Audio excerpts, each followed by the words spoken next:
Friday, everyone. Can you hear me there, Mary Sue? I can hear you. Can you hear me? Yes, I can. Check, everyone. Hi, it's Friday evening here. Draw 7, final round robin draw of the Scotties Tournament of Hearts, the 2020 Provincial Women's Curling Championships. I'm Selena Thompson, and you already heard her name, Mary Sue Radford. She's here too, and we've got the call on sheet D, one of our 2 feature sheets. If you flip on over to sheet C, you'll see the Arsenault-Jones game. We've got Brothers and Hilliard, and this one has major playoff implications. Yeah, this is both sheet C and D are basically playoff-bound teams. Sheet D, this game matters to both teams. If Tanya Hilliard's team wins, they will go to the semifinal. If the Brothers team wins, they will force a tiebreaker against Hilliard. Against Hilliard, yeah. So it would be a rematch in a tiebreaker tomorrow morning at 9 a.m. Team Hilliard throwing the yellow stones. They're going to try and prevent that tiebreaker. They want that trip straight to the semi tomorrow night at 7 o'clock. Lead Heather McPhee starting things off. The yellow stones. Second is Mackenzie Proctor. Third, Taylor Clark, and the skip is Tanya Hilliard. Coached by Paul Hilliard. He's up here having to listen to us all game.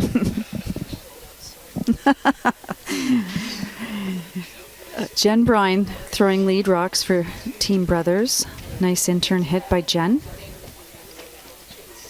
Keeping it clean in the first end. These ladies, this is their 7th game in the round robin format. And so they know the ice, they know the weight. And a second on this team is Sarah Murphy. Third, Erin Carmody. And the skip, Jill Brothers, whose hometown is Liverpool, Nova Scotia. And Team Brothers, they are the defending champions as well.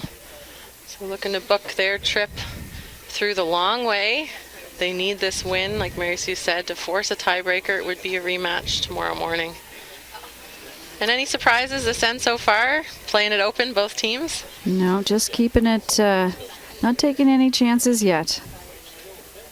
Getting their legs on. This is an important game. I think what we're going to see is the intensity will grow as the game goes on. The sweeping calls might even start to get a little louder. Hear a bit of yelling out there. Yeah. Not from Selena and I, though. We're Never. not going to yell, no. Probably laugh. Try to keep things light for the viewers, and it gets intense with the crowds as well. It's an evening draw, especially on Friday evening. A few more fans in the house for all these teams, egging their favorites on. Yeah, there are a good number of people over there. They've got their coats and their blankets. They're ready to stay for a while. That's what it looks like.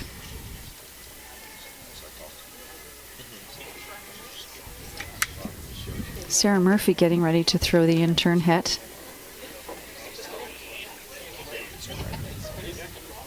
I'll just give everyone a recap. If you are checking out other teams, we have sheets B and E also in action. McAvoy versus McKetton-Driscoll and Matatal versus Breen. Those games, unfortunately for all those teams, aren't in it for playoffs. But they're in it for pride. They're in it for pride. That's right, yeah. For sure. The other game that has these playoff implications, Team Arsenault and Team Jones, they know each other pretty well. Arsenault coming in with a record of 5-1, needs to win. They book the ticket to the finals. Team Jones 6-0, but if they do lose, their only loss coming to Arsenault. That's where that finals implication comes in. So winner is in the final in that game. We will keep you updated. Hilliard just peeling off that corner guard, very wide corner guard that we saw there. And Brothers is making the play. Again, keeping it open, asking for the draw to the wings.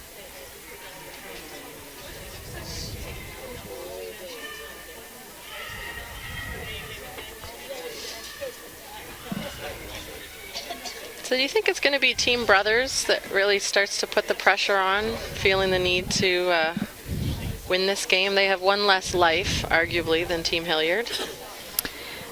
I think, having watched Jill before, I think Jill will play it pretty close until we get to the second half of the game. I don't think she'll make, and I'm just guessing here. I don't think she's going to make a big move until the second half of the game. The word that comes to mind when I think of the brothers team, and I'm kind of asking myself that question when I ask you, is patience. And that's That's right. exactly Yeah. what you just said. Just wait. And Jill said once, she goes, keep it close. You never know what'll happen. And Yeah. I feel like that does describe their team. Yes, that's a really good description of their team. I hadn't thought of it that way, but they are very patient. But they make a move. It's very strategic when they make their move. And Tanya will play both ways. She play it open, or she's got rocks in play. She looks like she's comfortable with both, and she's looked like she's comfortable. She's the type of skip, if she has to draw the forefoot, that's what she's expecting. Yeah, so I'm trying to think of like one-word descriptions, and so when it's patience for Team Brothers, when I think of Hilliard and Tanya, it's fearless. She'll make that draw. I'm expecting an excellent matchup and yes, yeah, definitely. some great shots out of both teams. I was looking at the CTRS points on the NS Curl website just before I came tonight, and I noticed that these four teams all were not necessarily in this order, but had they were the top four teams in the province for their points. It just shows the commitment that they've made to the game, traveling to Spiels and playing the games. You're absolutely right. It was these two teams that are playing right now that earned the bye to provincials as well. Oh, right, of course, yeah. And Arsenault and Jones, I think they were the first two qualifiers out of Berwick in December. Doesn't matter which qualifier you are. It's just, are you a qualifier? Are you a qualifier? Yeah, I don't remember who did what there, but I just... You had to play less games if you qualified earlier. That's That's the only thing that you can say about that. Yeah. Same thing with getting in the final. It doesn't matter how you get there, as long as you get there. Sweeping, little directional sweeping here. Stays in the ring, stays in the 12-foot for Erin. Erin Carmody, daughter of Prince Edward Island.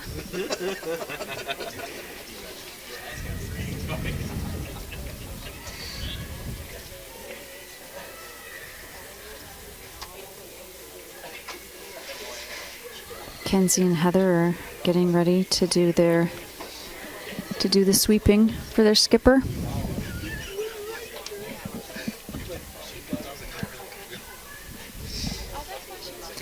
We're also sitting next to Taylor Ardeel, coach of the brothers rink. We've got Paul and Taylor.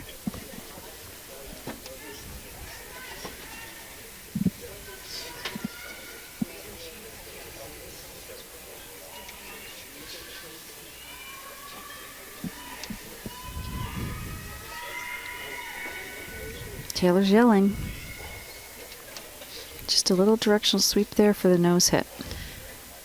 First one there for Tanya here in the first. And of course, both these teams, they want to keep their shooters in the rings on these hits. They do not want to give their opposing skip a chance at an open draw as the ice is getting warmed up a little bit.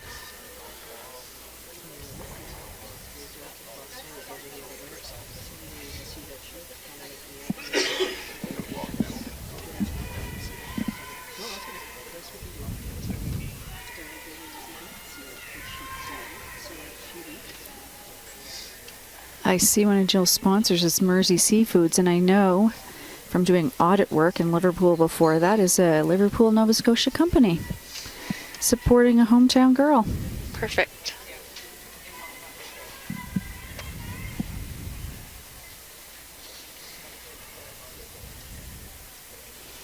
Up weight by Jill, I'd say it's like, a solid hit weight. Around, I would say at least 9 seconds, if not a little harder than that. Rolls out. She's just practicing her peel right now. Exactly. Open draw, anywhere in for Tanya, forces Jill to peel out and blank. I don't think we'll see Jill want to take a score here with hammer in the first. Yeah, no, I don't think so. And if you're Tanya, it's an opportunity just to have just a simple draw, if you will. You get to just, without any pressure, and just make sure you've got that feel. Feels like a long game. Takes about 2.5 hours to play the 10 ends. But when you think about it, each player only throws 20 rocks, so a free draw seems pretty nice. When do you think you'll see a transition to 8 ends for our play downs? I feel like it's coming, whether wanted or not by the players. And there's some advocates that still really like the 10 ends, and others that prefer the 8 end style. The ones that prefer the 8 end style, I find, say, well, you blank the first 2 ends anyway, so what's the point in having them? And I think that's been the argument for a long time. But I think the 5 rock rule has changed that. I at least anecdotally, I noticed more scores in early ends over the past year or so, and I wonder if that's bringing play back, bringing it a little more interesting, and making teams have to play those full 10 ends. What are your thoughts? Yeah, I think it has a lot to do with TV too, and in terms of just the length of the game. The 10 ends just drags it out just a little, just makes it a longer game. It's almost, the TV coverage is almost 3 hours for a... I know, but how long does it take to play an NHL game? It's only an hour. True. Or football. Here you go for the peel by Jill. Nice job. Intern peel down center line. The blank. No score after 1. Brothers retains hammer. I guess we'll just have to see. We're not the ones making the decisions. Yeah, that's right. I know from having played a lot of seniors that we play 8 ends. And once you get into the groove of it, I really like it. And in terms of if you're playing a lot of games, yes, 8 ends is just so... if someone said you have to play 3 8-end games, it's 24 ends. 2 10-end games is 20 ends. There's really not that much difference. So it gives you that, you have that ability to play more games. Someone was at a spiel in Amherst recently, and someone was complaining about having to play 3 games, and I knew how long some of their games were. They weren't all 8 ends. But you only curled 21 ends. That's just 2 10-end games plus an extra. I think you're okay.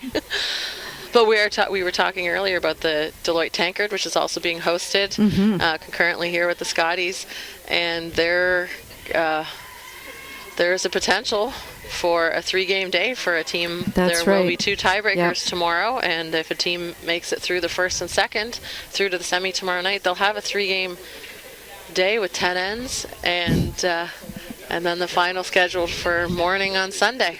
But they're young. Most of them are young and fit, and they're ready to go. As we see Taylor here in that particular situation, potentially. But if someone said to you at the start of the week, would you take a tiebreaker, even though it's going to mean extra games? You go, yeah, I will. That's okay. Thanks, I'll take it.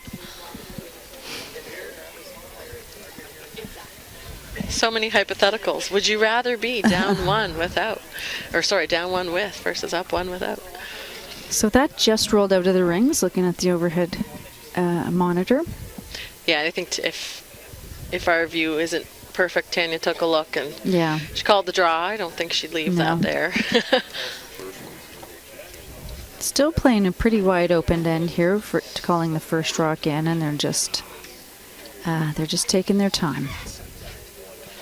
I do wonder, though, if that bluestone will come into play, if a freeze gets played on it eventually, or if something rolls in front, or there's a jam. If you're Jill, a hit and roll here would be a great shot.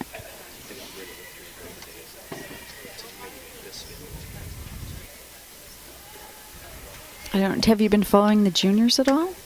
Yes. You see Taylor Stevens and her team? The semis. Yeah. It's awesome. Look at this one hanging straight. Oh, yeah. Oh, lucky, and she had soft hit weight, too. Looked like a lot of ice, but obviously with the soft weight, you expect it to curl. They would have thrown that path in practice. And it is the 7th game, too, so I wouldn't expect to see a lot of changes. The only thing ice maker Tracy Froud was saying earlier, this morning, I was last year, and he was just commenting that it's a little more humid. Yes, correct. It's a warmer day. but you would think that that would make a little flatter surface. That's what I would think would happen. I'm not an ice maker. Full disclosure. Nor am I. Disclaimer. Just they're working out for the line here. Pulled it in. And a good shot. A nice weight there from Mackenzie. Findell. Proctor or Findell, Yeah. which we really should say. Oh, she is listed as Findell here.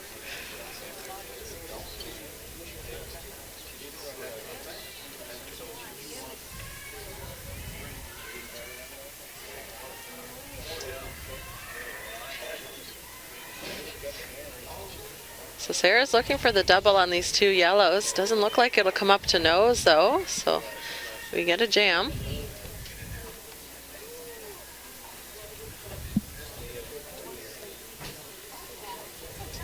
The force is in mind for Team Hilliard if they can keep two yellows in the rings at all times. I've noticed there's a lot of outside in play. I don't know if it's a function of the ice movement or just preference. Because there is more movement center line out, I noticed. There is. I tend to have a preference. I don't know about you for throwing outside in. I prefer the straighter turn in general. And just watching play this week on both the women's and men's, if I'm seeing an over curl, it's on the inside out shots. There's actually on this sheet D, the out turn pass to the opposite side of the sheet coming home, I was noticing was pretty straight. Saw some draws go heavy and some hits just totally miss there.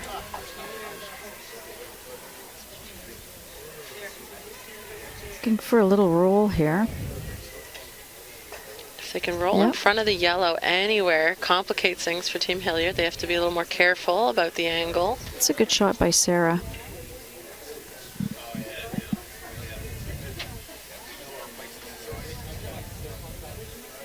So of your two brothers, you have Kendall's team are in the semifinal, correct? Yes. Yep.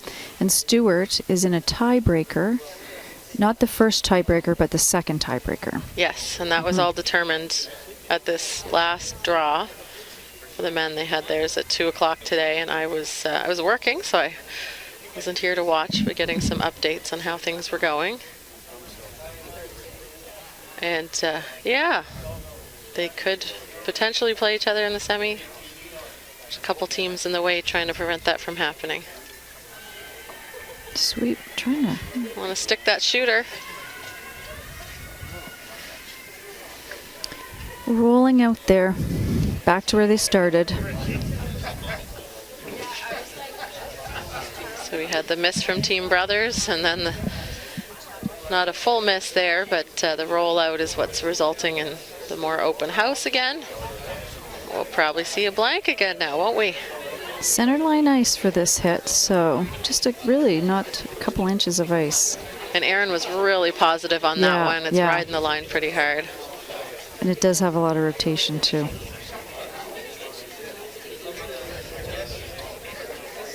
Got it good enough to stick the shooter. That's right.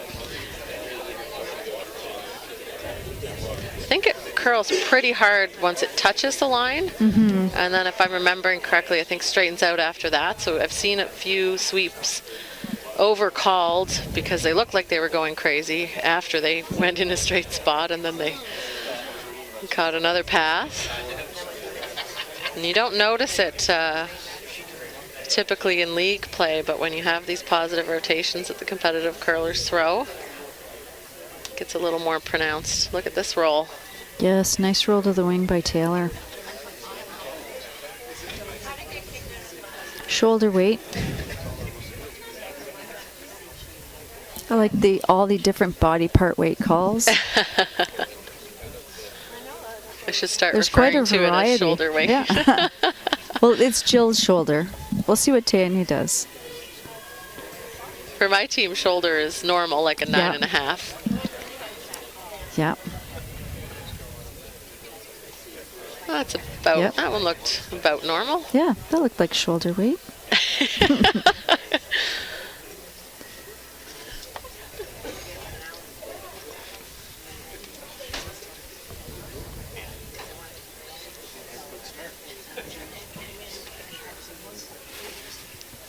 I think the first end just ended on sheet C. I'm just noticing. Oh, See you're a right. score posted. They're just putting the rocks away. We're on skip stones in the second. Yeah, good point, Selena. Was not looking over there at all because I didn't see a score posted. But yeah, both teams not doing their post-end huddle, just coming down. I think they blew a lot of recognized time in that first yeah. end. Oh, and it was a steal for Arsenault in the first, a steal of 2.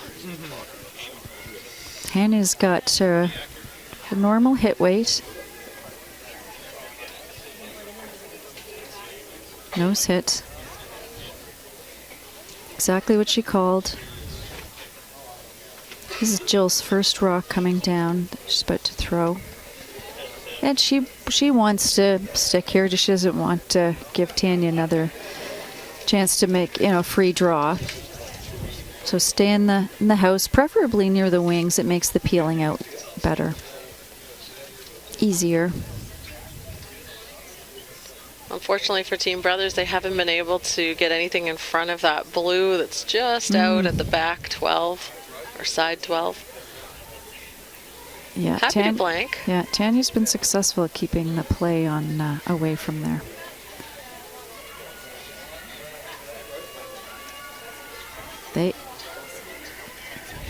So you can see the, when you've got a bunch of women out there screaming, or men, and there's the competing, you really need to use hand signs for, yes. You have to look up, and the outside sweeper's job is to make sure that, you're communicating the weight, and you're also looking at what the person in the house is calling. Yeah, I think that, along with directional sweeping in terms of us understanding what effectiveness sweeping is having on the rock, it allows that second sweeper to have better communication. So the straight side sweeper, or whoever the inside sweeper is, like you said, can actually be kept in the loop. They can put their head down if it's not a weight judgment call, and just be told what to do from the sweeper that's looking up. I know when I'm sweeping, I find that really helpful. Yeah, and the encouragement. It's like I call it the cheerleader role. Well, you're working together. You're sweeping pair, and you're helping each other get the job done.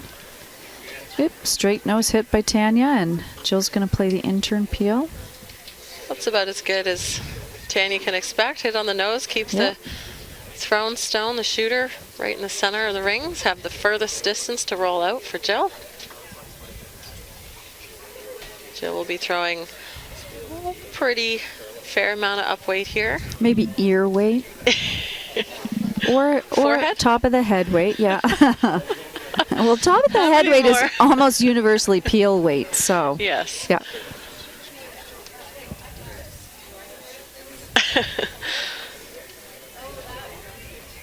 You could just do a different version of head and shoulders, knees, and toes. That's right, yeah.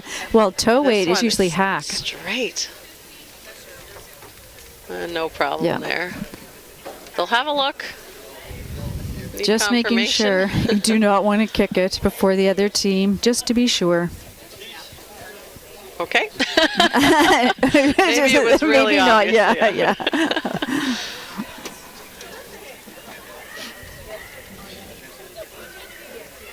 So no change in the score. There isn't any. That's right, yeah. The score is there isn't any.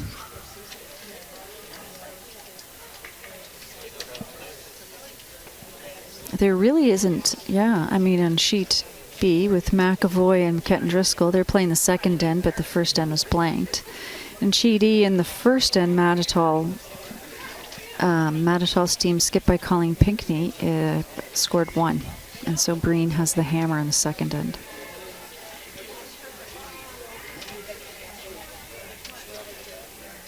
Looks like we're not, we're not taking any chances yet. Nope. Maybe that's why we're the fastest game out here. Banking their time, getting their legs under themselves.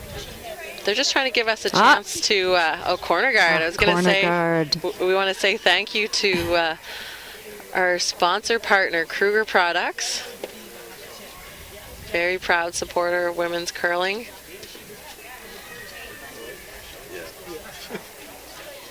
As well as all of the organizers, the volunteers.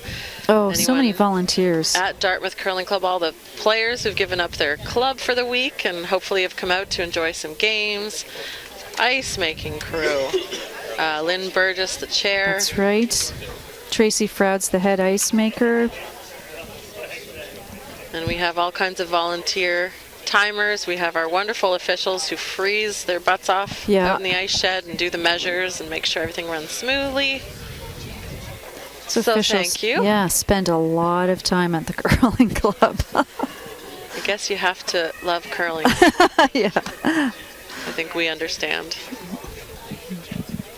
I did timing recently for the first time, and was that the mixed doubles? Yes, yeah, I did. I saw you there. Yeah. And you really I've done statistics a number of times, and I really love doing those. And I know you have to pay attention, but I was surprised at how much you have to pay attention doing the timing too. You do. If you miss a timeout, that's not good. No, but just this thinking time, the start and stop, and you need to be fair. And when does I've it done transition? timing under both systems, Yes, only okay. once under full time and a couple times now with thinking time. And I actually find it easier to do for thinking time because there's a really defined stop. Yep. And you give the benefit to the players, of course, for the start, right? As soon as when the throwing team gets access to the house. So you get a chance to watch the shot, which I find is the distracting part. Is actually watching what happens with the shot, and you actually take that part out of it with thinking time. And what I found with mixed doubles, just because the nature of the game, is that there's so much player movement because you have to have that much more than you see in the four-man game. And I would think you're playing that, you really have to get used to that. You do. Very rarely is the broom held at the other end, and you're throwing and then sweeping, and oftentimes both players will be down at the other end, calling the shot and then going back to throw. So really interesting game. Sarah's looking to make a double here. She might overcurl this. Oof, just shoots it by. So this play in the rings all started, we had the corner guard call for Jen Bryan, but slipped into the rings, so it's been hits ever since. Looks very similar to last end. Yeah, Mackenzie's a lefty. So it's the counterclockwise, or what would be her in turn? The left turn. Yeah, I know. Left or right? This way. I only say that so I do the my club's Learn to Curl program. And I just find people get so confused when you try to stick your hand up and they don't know which way to put the nose of the rock. And it's the opposite of what you're telling them. Oh, you stick the hand out away from the way it's curling, and you're throwing an out turn, but it's an in turn if you're left-handed. So I just say, I'm like, do you want the rock to curl to the right? Okay, turn it to the right. Yes. It's left turn if you need it to turn to the left. That's my KISS principle, Learn to Curl. Hit and roll out there, and this looks like a hit and roll out too. So it's been a few for both teams now running a little straight on that center line. Well, they're working the sheet. They're certainly working the sheet, and the two skips are talking, having a nice chat over there. Taylor's getting ready to throw. Heather and Mackenzie getting their split times ready.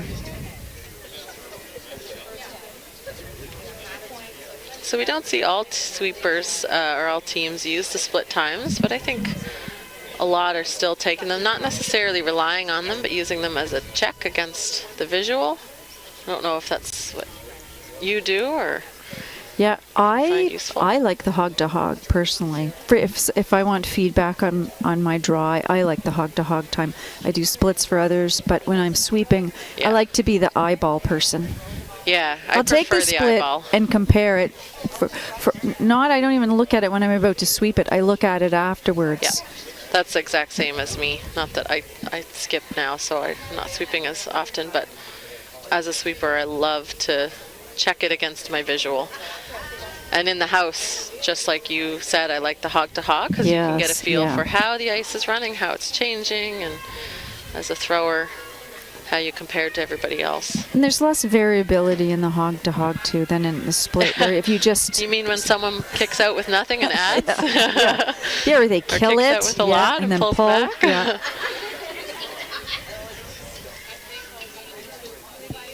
I found another, it depends on the team too, but this year I've really noticed I don't like, when I go to throw, I don't like receiving the split time. So when they say throw a 375, is it faster, slower than last end? Yes, 6 feet, exactly. 2 feet? How much? I find that. Oh, they're sweeping is the this feel. hard. Yeah, don't want to roll out.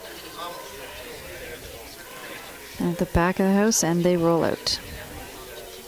No, I agree. I think that's more useful information in terms of the feet or just a feel. Sometimes it's just the feel. This side's slower, this side's faster. How much slower? Yeah. How's it curling? It's more of a feel.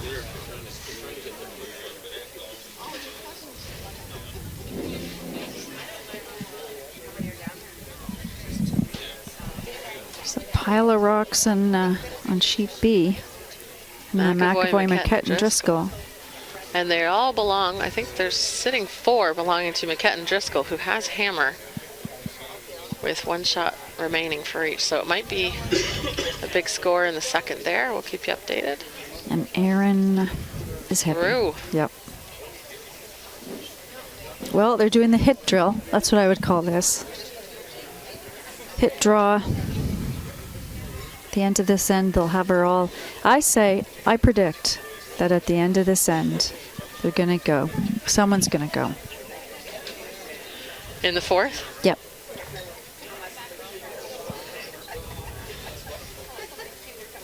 I think impatience might start to roll, and we saw that this end with Jill Call in the corner guard, actually. That was my only thinking with the way that the we'll call it the lives with Team Hilliard being guaranteed a tiebreaker. That would be with a loss. But Team Brothers, this is their only life. So I think they're, if anyone's going to push it, I think it's going to be Team Brothers here. I wonder what the teams talked about strategy-wise before the game. He's not. Well, we can't talk to them down there. Coach Paul Hilliard said he'd have to shoot us if he told us. So. But the coaches don't want us to know, because then when the time, they could hear you anyway. Then when the timeout gets called, then the coaches will know the other team's strategy. So of course it is very strategic to not tell us what the game plan is. And they're sitting next to each other, so.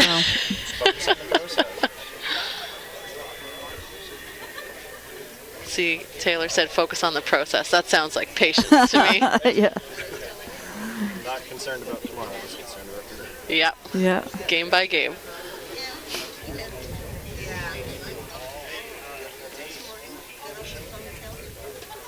I was listening to a game, I think it was yesterday afternoon. It was Nancy Delahunt and Jim Nix, might have been a couple days ago.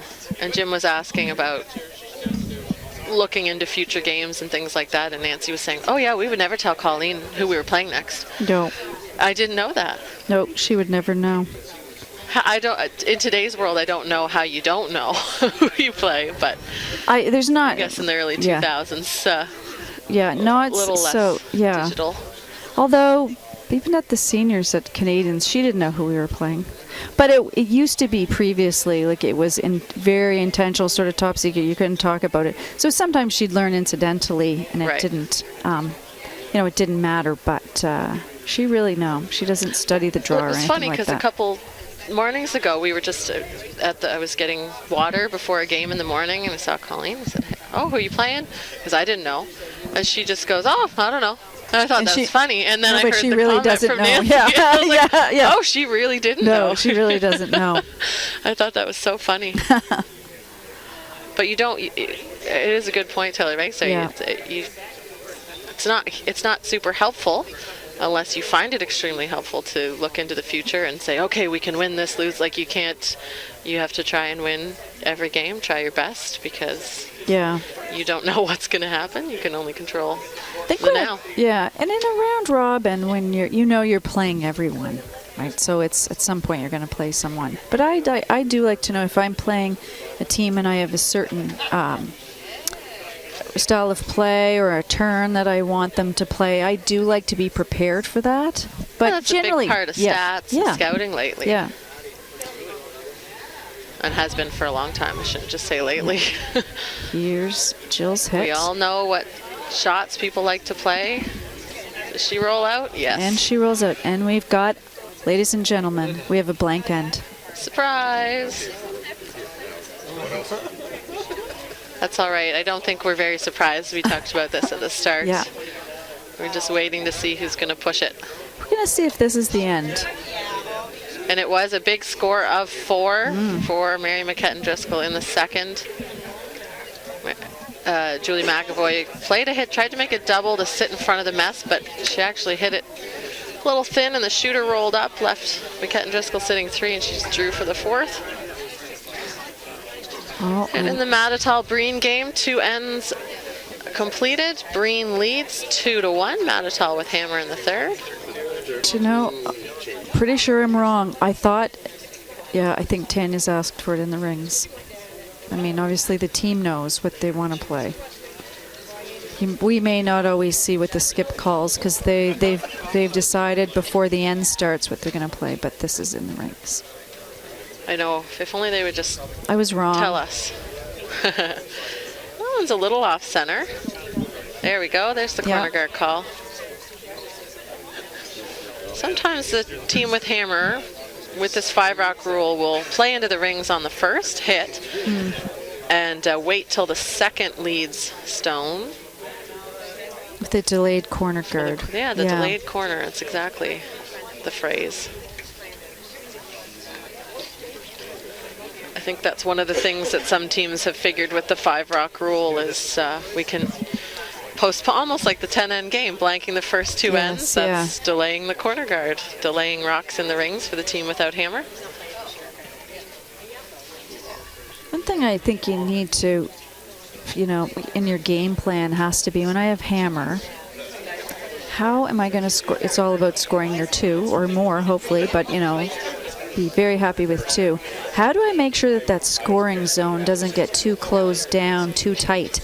I want to make sure I have room to score and that there are shots that you can make. Yeah, I think that's the major driving factor behind a delayed corner is you don't clog up the 4-foot too much with a 4-foot, an 8-foot, and a center guard. So here we only have the 1 center guard and the 1 off center. And that guard didn't quite curl up enough for them. So Jen has access to this rock.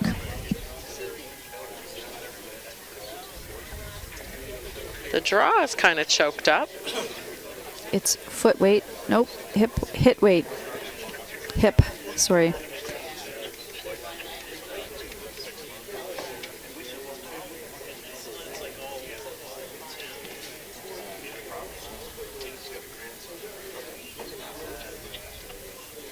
It's trying. She really wants to stay. There we go. Nice shot, Jen. When we have these guards in play, it becomes that much more important to stick the shooter, keep play either away from the guard, if you're Team Brothers at this point, or toward the guard if you are Team Hilliard at this point. And that changes depending on how high in the rings the rock is. If you're behind the tee line for the team with hammer, you want to keep the play away from the guards. You don't want to be forced. But Team Hilliard, not with hammer. They'd love for this to get clogged up behind that center line. So it's high enough in the rings. I think Jill will go for the roll. I think so too. Because if she doesn't, Tanya's going to.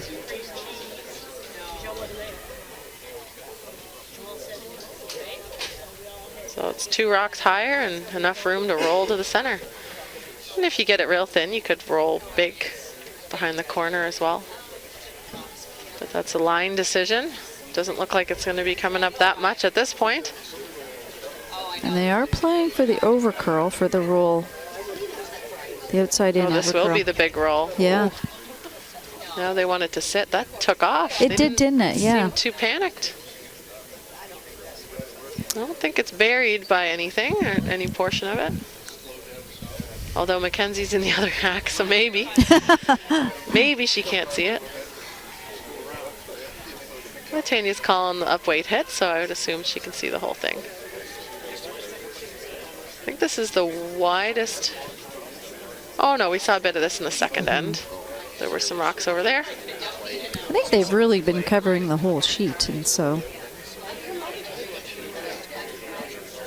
good ice knowledge.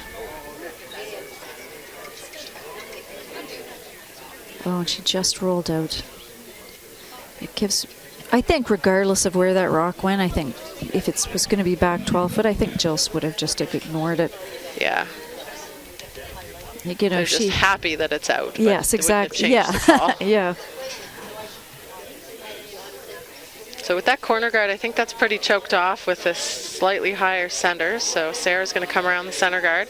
A little higher in the rings is probably better on this. It's not a super tight guard. You don't want to go behind the tee line. No, a really full 8 foot close to the 4 foot would just be perfect. Line's looking pretty nice on this Yeah. one. They want to fully split that center line. Oh, that's a great shot. Lovely. Lovely shot by Sarah Murphy. So we'll see what Taylor can see. Yeah. She can see a piece of it. She might play around. Little tap weight. This wouldn't be much more than a straight draw, I don't think.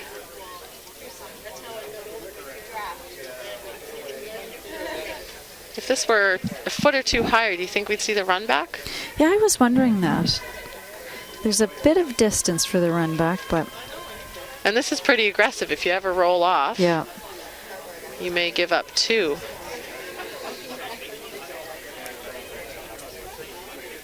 But you have to feel good about your team's ability to throw. This is trying to come in. Like to chip it over if they can. They won't get a piece, No. and that's just heavy.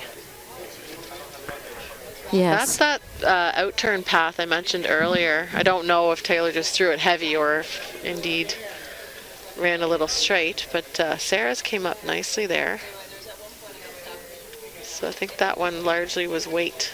Yeah, I don't know what related. weight Tanya wanted her to throw, but that was, I would say that was tweener weight between the back line and the hack. I'm learning these new terms. But this is really similar ice Yes. for the Yeah, draw as yeah. that. So I thought Tanya just called draw. Or even if it was a jiggle it, regardless, it was. Oh, that really moved This is right there. Really, really curling. Yeah. Have to get it by. They don't want to roll it off. Oh, Just I by. didn't think that was by.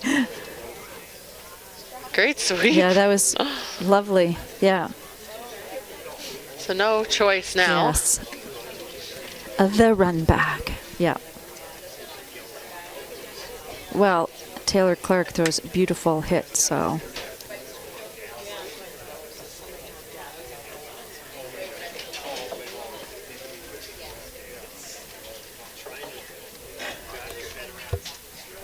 Nice throw.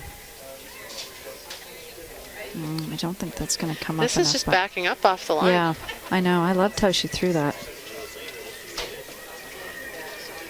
So straight. I see. don't know that you really need any ice there. You know, instead of, you probably just need to almost, the way she threw that with that weight, you probably just need to put the broom where you want it, almost where you wanted to hit it.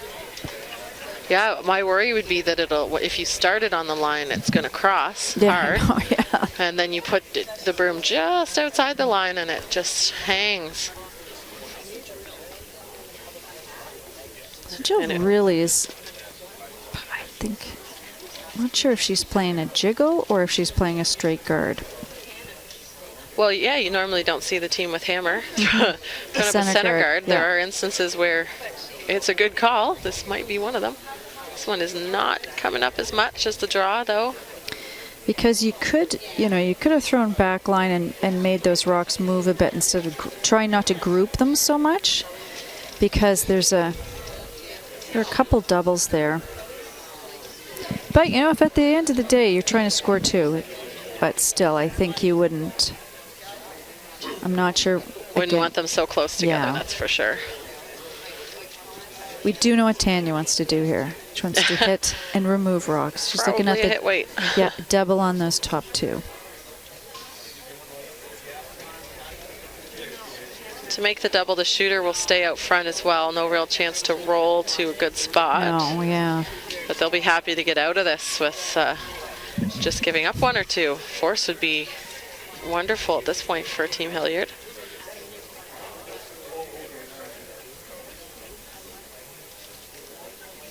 And the blank is still in play. Yeah. It's funny how that never happens know. sometimes. More than sometimes. They're sweeping this hard. It overcurls, it gets the double at the back. Oh, it overcurled a little too much.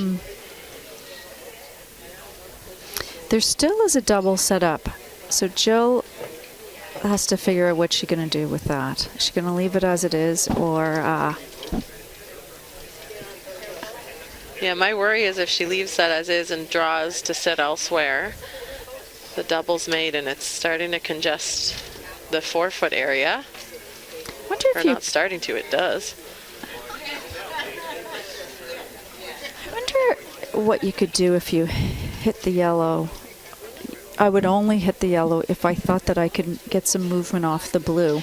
Have my shooter roll over, have the blue go into the back blue, just sort of spread out my blues. I just almost feel like that's more like a more difficult shot than needs to be played. If you ever overcurled and ripped your own back blue out, Yeah. I find I'm always the person that's like, what's the bad thing that could happen? But in a case where you're trying to score 3 and you don't want to risk a steal.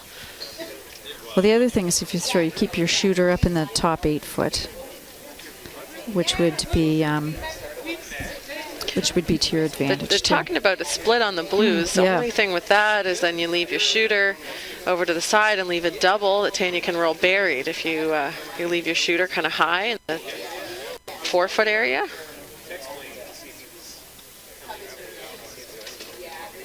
Almost like, could you ever nose tap the blue, leave the shooter? I don't know if you'd be third shot. Leave the shooter out front and kind of get some separation by chipping your 2 existing blues off each other. I guess you would sit 3 that way. And then you'd see if Tanya would take a risk and play on a back rock behind the tee line.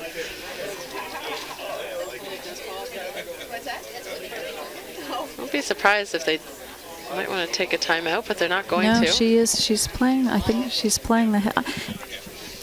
I understand why she's doing that. I think it's similar to just moving those rocks around. It gives her. She's not going to. I wouldn't think. I think she'd be throwing a control weight at this. But is the goal to chip the blue at the back, like you said? I think that's a great call if it is. My thinking with this, though, is if you're going to roll to the side, why don't you just draw there? Yes, that's true. Well, that's true, Selena. You could do that, for sure. If the goal is to leave the blues as is and put the blue shooter somewhere else, you don't need to worry about that yellow, unless maybe you want to keep the blank alive. Well, and if you feel like you're always going to leave her a double anyway, if you're just spreading this out, you're trying to get your 2. You're trying to score your 2. They want to be careful the overcurl here. They don't want to get to nose. Looking for a roll. And no roll. Oh, and she jammed. That's not what she wanted to do. And look at the back yellow. That's the other part. So there's no blank with the jam on the back. She really, that shot was, you had to hit it on the broom side. Yeah, so does Tanya play the double, or does she hit shot rock and roll? They're worried about the double jamming as well. I think you have to try if you don't want to give up 2. Yeah, I do too. She just has to skinny that guard, so you would err on the side of hitting it high side, I suppose. Just think there's such a big risk of giving up 2 regardless.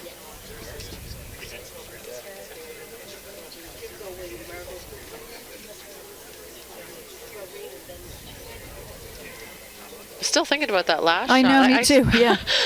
I suppose for Jill, a fairly defensive player, hit the opponent's stone even if it's not first or second shot. I think she was only doing it for placement. I don't think it had to do with that.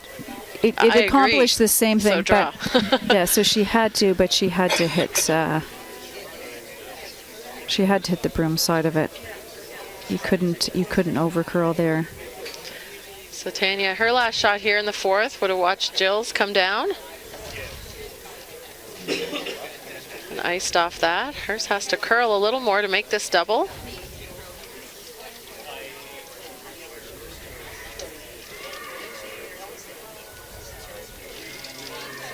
This one's not curling as much as Jill's. They're sweeping to curl to avoid a jam on the back, and they almost got the double. Oh, yeah. Just didn't come up enough, and it will be a draw for 2. Probably a bit disappointing for Jill. Was looking at the 3 here, the potential, but they should be happy with 2. Just to draw full 12. Yes, yeah. No, I think she'd be very happy with 2.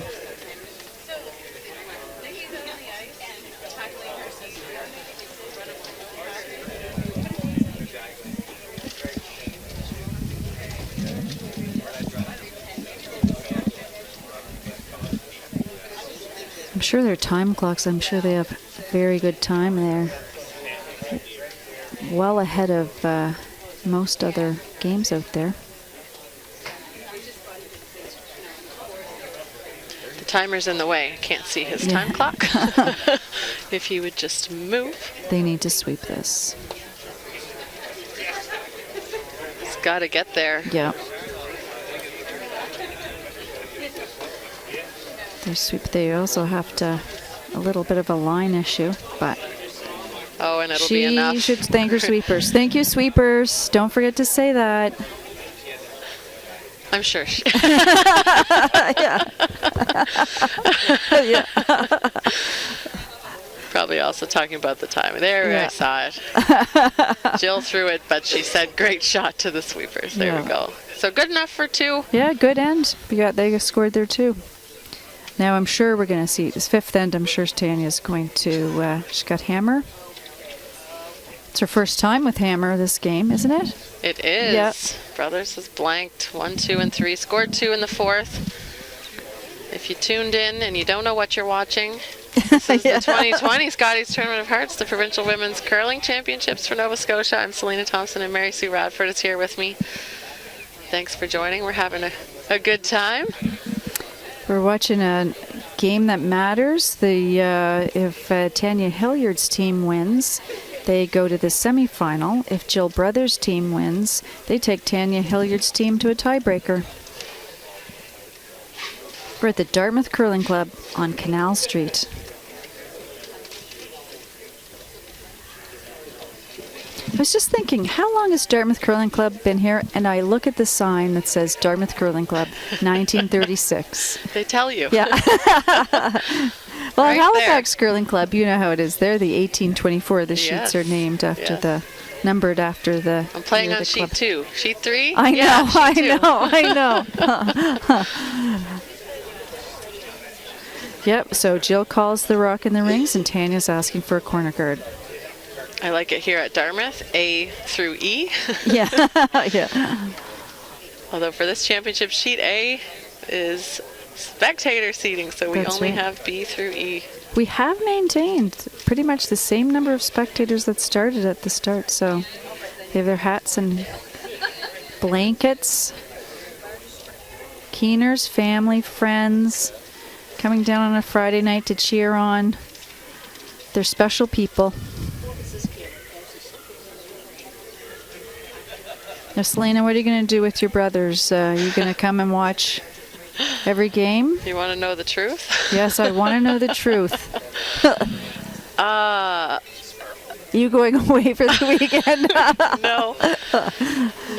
I have to work. Oh. I don't have to. I shouldn't say that. No. I'm self-employed, and I have the benefit of being able to dictate my own schedule to some extent. But the weekends are Oh, a busy time for you. busy That's for right. showing homes. Yes, that's right. Yeah. That's what I do.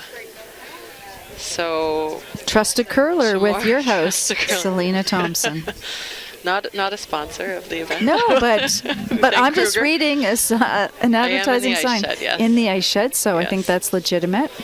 Yeah, so the younger brother Stuart's in a tiebreaker at 2 o'clock tomorrow afternoon, and I should be done to make it back for the second half of that game. Well, that's enough curling to watch. And I have other plans that I rescheduled already this month for the evening, so I'll have the semi on my phone. I'll be watching it.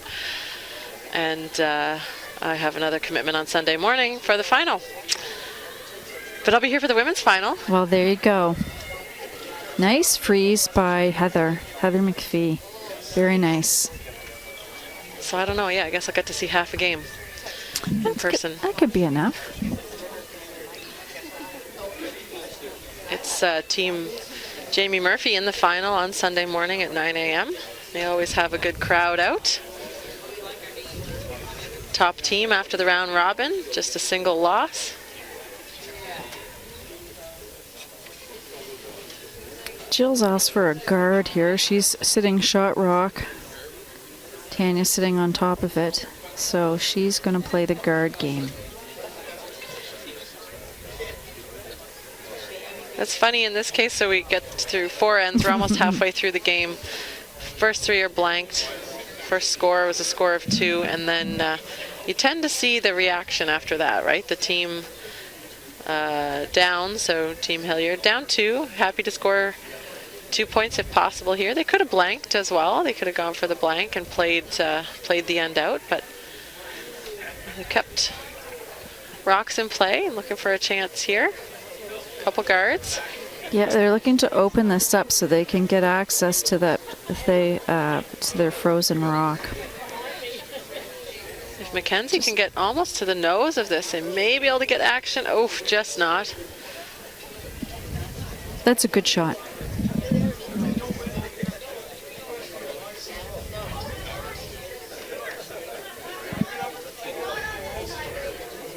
The yellow corner guards are a little tight to the rings, and the blue corner is taking away a draw.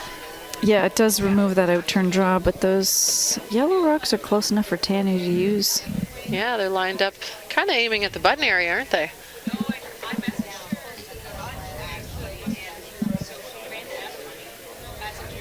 We should tell you, if you're not flipping back and forth to sheet C, the Arsenault-Jones game and the battle for first place and the spot in the final. Arsenault stole a couple in the first. Jones with 1 in the second, blank in the third, so Arsenault leads 2-1, playing 4. And it looks like Jones may force Arsenault this end. So that rock came in deep. They weren't looking for that to be in the house. No, so here's a great chance. Hit this blue rock on the high side, stick the shooter behind those 2 yellows. Nice hit weight here from Mackenzie.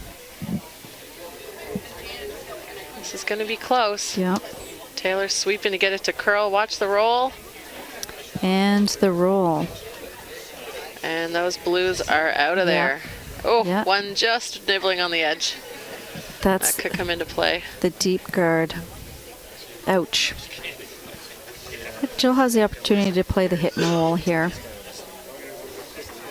The staggered guards, and if she can get behind the pile of yellow, she'll be in a good spot. With the way the rocks are spread out and the guards in play, it's probably unlikely we're going to get a blank this end too. Yeah. That's, we'll see, right? I say unlikely, Yeah. not for sure. Looking to roll the other way now. Oh, they let that go a bit too long. Popped out the other side.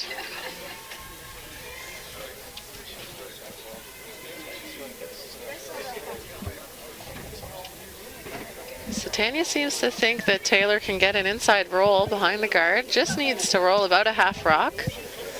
She doesn't even have to get it fully buried. Yes, she's, I don't know if she can see air, but she sees the whole rock.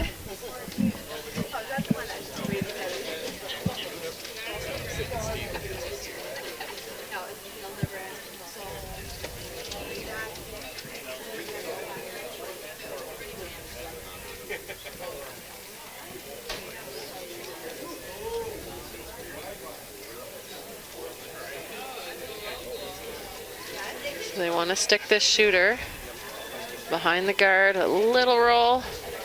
Just a Oh, little got a roll. bit. Yep. Pretty good. I don't know if Jill gets, yeah, she'd be second shot if she hits that, if she noses it. I'm not sure if that she is can a get factor. an inside roll here or not. This is tummy weight. Every time. Well, they're using a lot of different body parts. There's a lot of different weights, Selena. Tummy weight, which I believe in this case is control. Yeah, I think so. For me is elbow Elbow. weight. Hell, that's Yeah. what Teresa does that too. This is 9.5. This is 10. So they Hip is they 10 do and a their half. hog, Yeah. their hog to hog times. Oh, it just rolls off. 9.5 and 10. So Taylor, what's shoulder then? Firm, so Firm, 9. to 8.5. Yeah. And then head is Peel. They have a slightly different. I like flick off my shoulder for firm because normal is shoulder. Ah, I see, yeah. What would Just that be? Normal and just a little bit, yeah. Just Shake a it little off bit. weight. Yeah. Oh, so a roll out there from Aaron. Chance to go around that same corner guard for Taylor.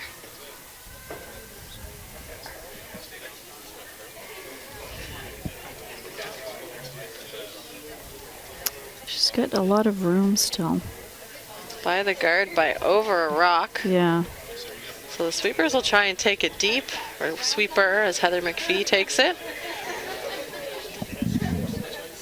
Probably can be seen from the hack. Looks like it's edge to edge if you're maybe in the right hack, but from the left hack, I think there's room. But Jill's going to try and roll behind the staggered yellows. See if when she gets down to the hack, she might want to roll behind the blue.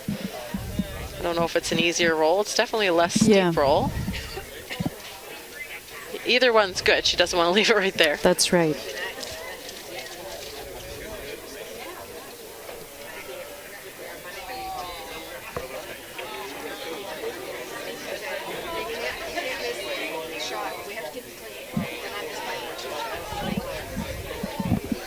There's a good crowd at the Dartmouth Curling Club. Friday night. Yep. Where else would you be?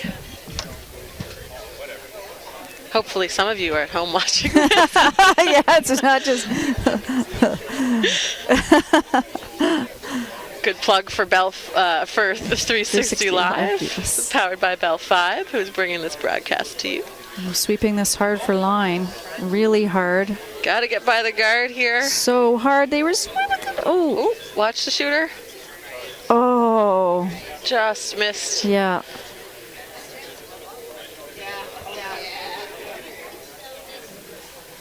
Yeah, that was very close. Maybe a little sweep call sooner or just a smidge more weight. Well, huh? they just watched Taylor's hang, but draw weight starting on the other side of center versus hit weight starting on the same side of center, I think was the difference there.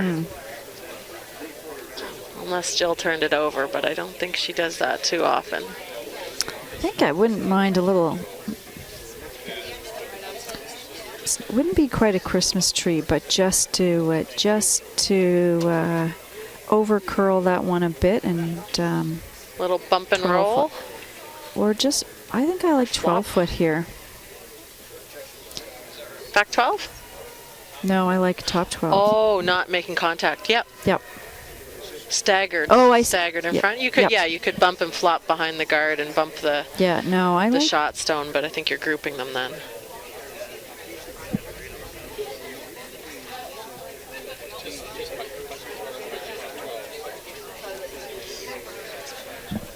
So first chance to sit 3 here. Yeah. Tanya Hilliard. If you could. This one's curling earlier than Taylor. Yes, yeah. I think, well, this is a guard. Oh, she is just guarding. Yep, she is guarding, yeah. Yes, she is. I don't mind that either. We didn't really talk about that. We were thinking to sit 3, Yeah. but trying to protect the ability to score. So Jill's quick. They would have been talking about this while the stone was Yes, coming down the yeah. ice. Doesn't really have another shot. I don't think she has a hit on the yellow shot stone. Looks slightly overburied. So the freeze is the call here, trying to take that top 12 foot out of play. Yeah, and by letting her throw the freeze, you know, here, really, Tanya did let her have that option. The force, and that's Yep. why we would Yep. have, or we did assume, play into the rings. Yep. At least then you secure your 2 points fairly well. And if Jill makes this with just a piece sticking out, I suppose Tanya would Double bump? have a double tap Yeah. for Yeah. the 2. So Jill's got to make this one first. So her, yeah. Waiting for this one to take the curl. A little later than Yeah. Tanya's was, but hers was a guard. Here She's it worried goes. about that top guard, too. They really need to communicate the weight here and have a plan. That's a pretty good shot.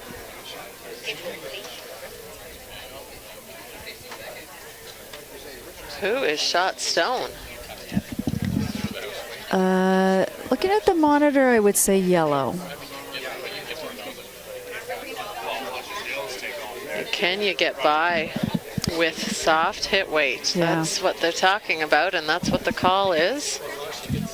Yeah, because other than that, how would you get to the 4 foot with a draw?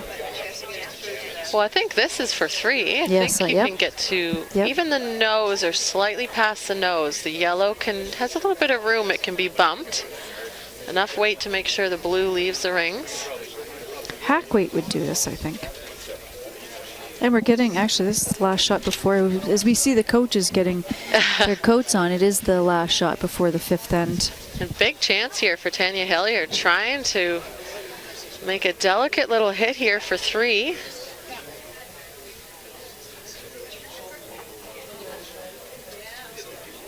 We'll see what this team can do here.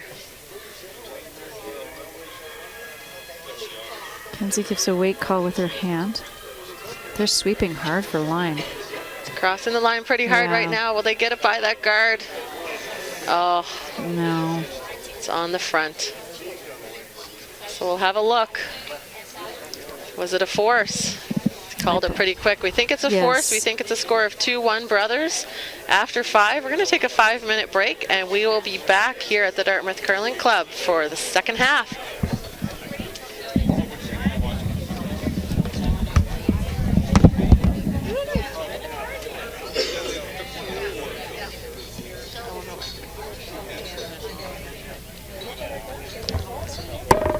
Oh, it's okay.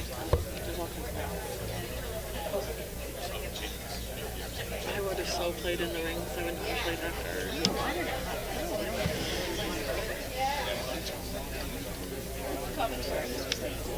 The thing is, even if you are sure, so she plays it down. You could be anywhere. You just have to hit the 20. She's going to play a defensive call. Force her to play the aggressive.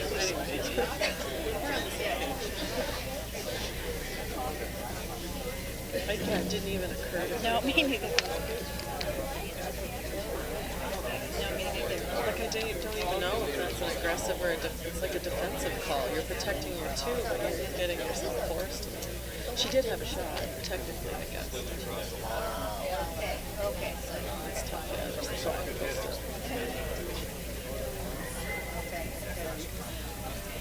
the washroom up here? Yeah. It is, isn't it?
Good. How's this going? I haven't really been watching other than the score.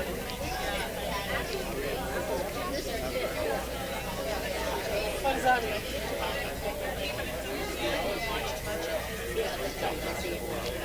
I saw what looked like a setup for the fourth here in the fourth. That was it. Otherwise, I was surprised. I was mostly shocked that they took 2 ends worth of time to play the first, or an end and a half. But then it was a big deal. Big deal. Big game though. No semi-final for the women's. This game's tight. Really tight too.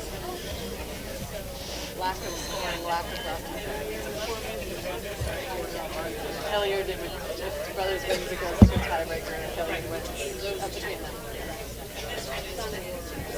Final. Yeah, because Jones is 6-0, but their only loss would be the Arsenal. So then, head to head. Yeah, there's no tiebreaker. It's head to head to go to the final. Yep. Sarah's not here. Well, they wouldn't. There's no tiebreaker. Yeah, it's head to head. Yeah.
And we are back, ladies and gentlemen, and pets, and whoever else is watching. Hamsters, guinea pigs.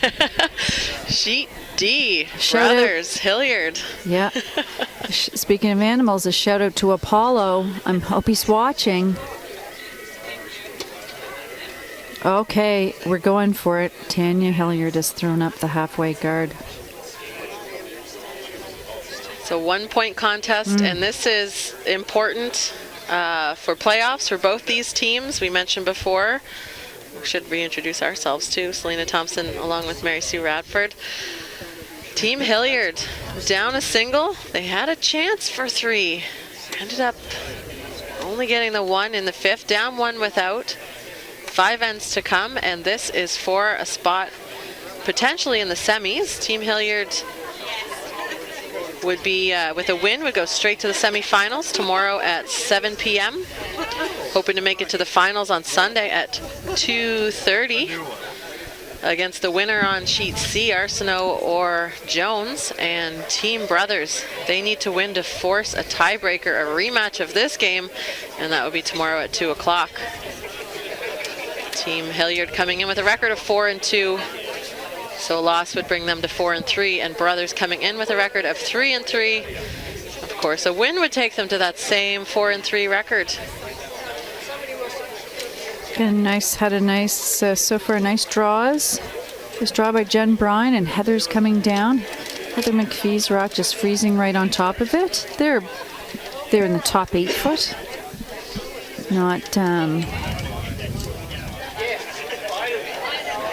Not likely going to be the rocks that score, but certainly good setup shots.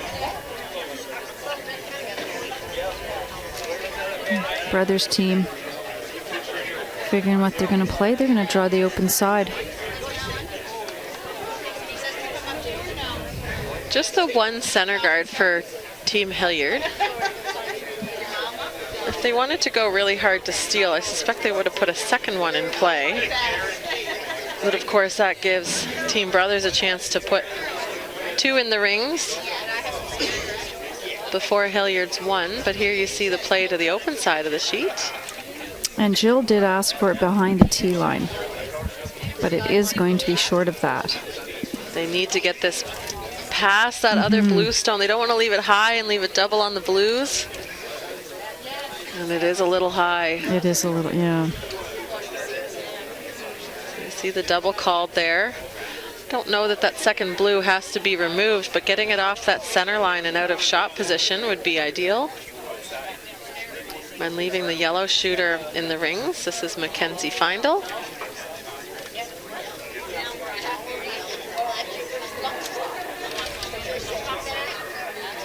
Again, she's a lefty. Need to keep this high side at least, get a little bit of a roll. Oh, over curls.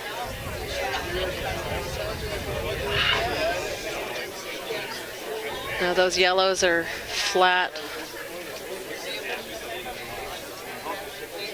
And Jill looking at actually moving her shot stone over. Kind of the same call that we just saw, but getting some separation with the blue stones. Saying the other call, of course, is a hit on the nose, but you can see why having that draw behind the tee line would have been a little more beneficial than up here. This is more of a call of what not to leave your opponents. This has some weight onto her. Look at that. That's Erin's trying to make it curl with the sweeping, directional sweeping. A little tiny roll. A solid hit weight. Just a quick update for the other sheets. At the McKetton Driscoll McAvoy game, they're still playing the 5th end, and it is 5-2. McKetton Driscoll over McAvoy. And Matitol and Breen, they're playing the 6th end, and it's 4-3 for Matitol. Team skipped by Colleen Pinckney because Mary Matitol's team is at the Junior Nationals, Taylor Stevens, and they are in the semifinal, and I believe it's tomorrow at 3. They changed it. Did I think they? it's 8 o'clock our time now. There are some tiebreakers. 8 p.m.? Okay. Yeah, Oh, yeah. okay. I'm very excited. They are I love watching them. I've played against them, and they're a great team. Taylor's a really solid skip, and she really looks like she knows what shot she wants to play. She's very in control. They're a great sweeping team. And they have a Burgess, Lindsay Burgess, with Carly Burgess playing for Team Manitoba, and I believe Manitoba's in first place.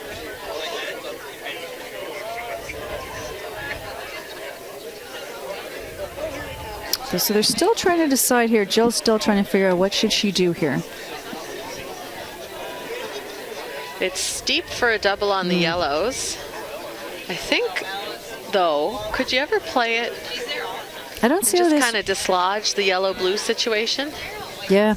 Would that benefit at all? Pop the blue a little further forward and leave the shooter in the 12-foot? It's still really thin. I don't think this yellow rock is a big problem for Jill, but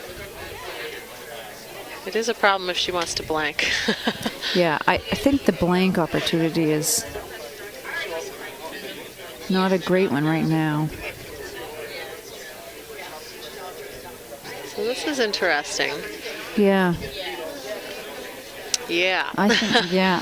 So we see there Tanya Hilliard saying, well, do we just play the draw to the 4-foot and use those top house stones as guards? Yes, yeah.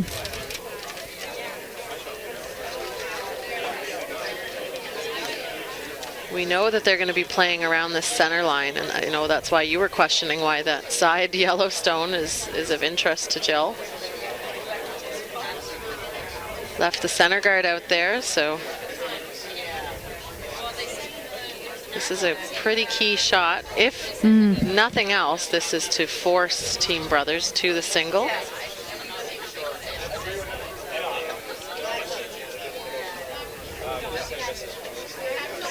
I mentioned often steals and forces look pretty similar in a lot of ends. Heather McPhee and Mackenzie Feindl on this one early. Seems to be curling. Yes. Sweeping for weight and line, I believe. Yeah. Want to get that by the guard. Even if it's a tight Yes, guard, yeah. they can lock it on that blue stone, maybe chip it out and have access to that yellow later. Yeah, I want to be able to use it. If it rubbed on the yellow, it really wouldn't have helped Tanya's team. Yeah, Jill's in it, so I think she's got to. This is what Tanya's going to be playing. I think that out-turn side was showing a little more curl, which it's wide of the button path.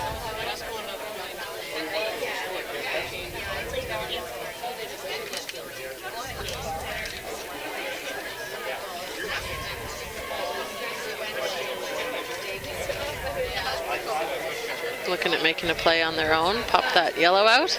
Going back to the draw. It is kind of like a race to that 4-foot at this point. I'm still a little surprised. Jill's usually a more defensive player than this. But we are getting late in the end. We're on to mate stones. Yeah.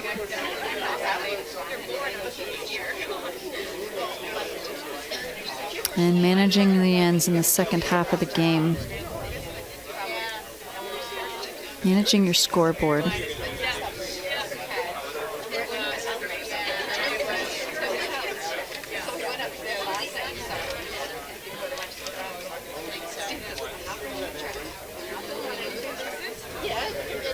You're just walking with it.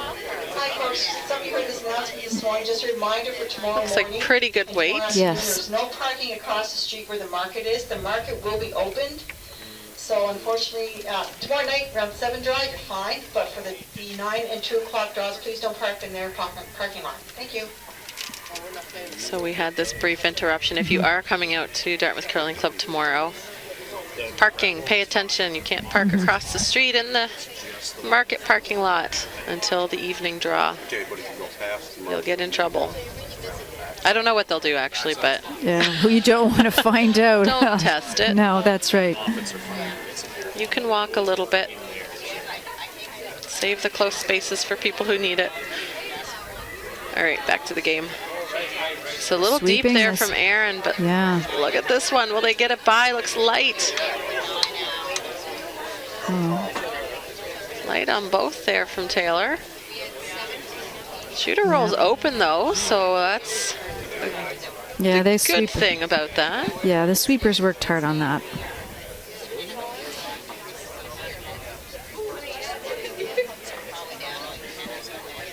What to do, says Jill. Probably mean- not hitting the. They see that yellow that was just thrown as a risk, and I don't know if the team's looking at the guard right now, but I think that chance is long gone. That rock says bump me up. That's what I mean. Tanya's going to play that shot, so That yellow, yeah. yeah. the reason the sweepers made sure it Yeah, that carried it enough rubbed- momentum exactly, to yeah. roll off.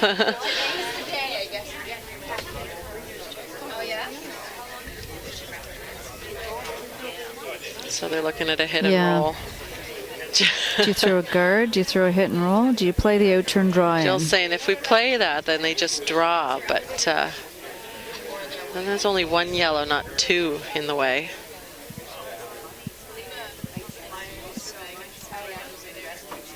Wonder if you ever, could you play a little bit of weight at the blue in the top 12 foot and chip the yellow out? You have to play it pretty hard, chip that yellow out sideways and maybe actually get some movement on that top 12 yellow that was just thrown. Yeah, I'm just- talking like hack Yeah, weight exactly. or board. Just kick it to the side, yeah. You might even, I don't know if they're close enough to get the blue, no, I don't think they are, the blue in the top 8 to move forward, but I wouldn't want. it'd be nice to move both those yellows.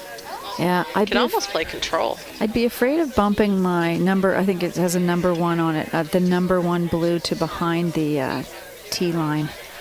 Well, that's what I'm looking at on the overhead. It just doesn't look like the yellow will make contact with it. Oh, yeah. There's a little bit of separation. I see what you're saying. I was assuming they were frozen, yeah. Playing the draw on the outturn side. Trying to get there first.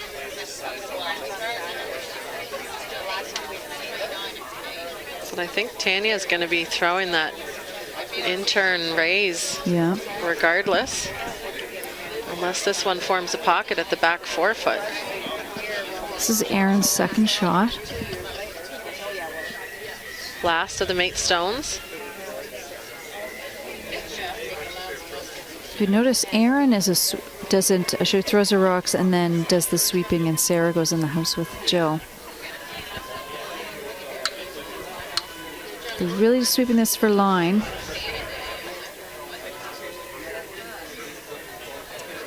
Seemed like the weight really came off that. This has been Yeah, 3 out of the last 4 that were light. yeah. Both of Taylor's, one of Aaron's, her other one on the other side was a little heavy.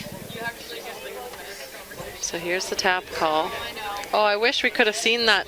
I know, it'd be fun to practice it. You'll have to, I always think, Just take a oh, picture, yeah, set this back exactly, up. yeah. And then go practice someday and set that up. That's really, I I find am that going to helpful. take a picture.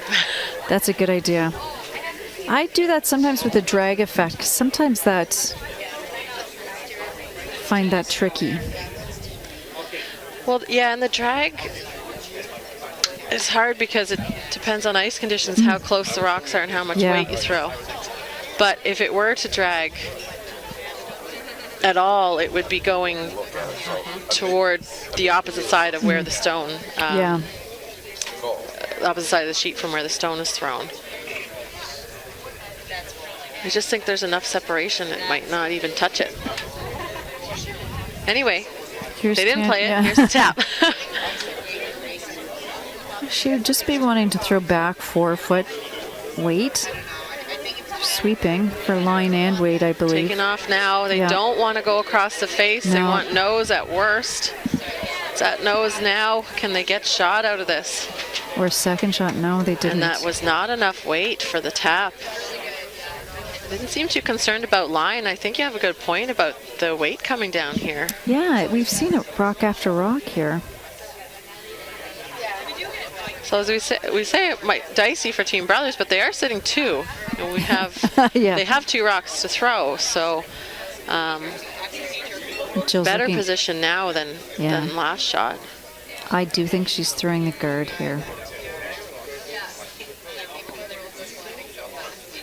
Yeah. But I think Just playing this the end outturn. has been the end of misses versus makes for both of these teams, really. Some good setup shots, and then these ones coming up a bit light and over curling. And the sweepers would know. We can't tell because we can't hear them. They would be, they know what people are kicking out with and what the weights are, and they're able to communicate that. And sometimes you think it's the ice, and sometimes your teammate tells you very nicely, you were light. You just, Yeah. I do that all the time. Was I tight? No. No, you just didn't. No. Yeah, No. Is the rock? No. Yeah. Nope. You were light. And you need your teammates. You have to know. Yeah, it's best to deal with the truth, isn't it? Comes Jill's guard. So she's guarding a tap on the raised rock that Tanya just raised. And look, they are going hard to get this over. And is she over? Oh, they're sweeping it so hard. Oh my goodness. Just. As a sweeper, sometimes you're sweeping so hard, then you might, do I dare look up to see where the hog line is? No. Yeah. At that point, you don't.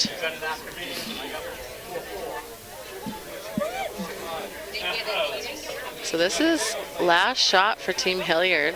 Brothers sitting 2. Yeah.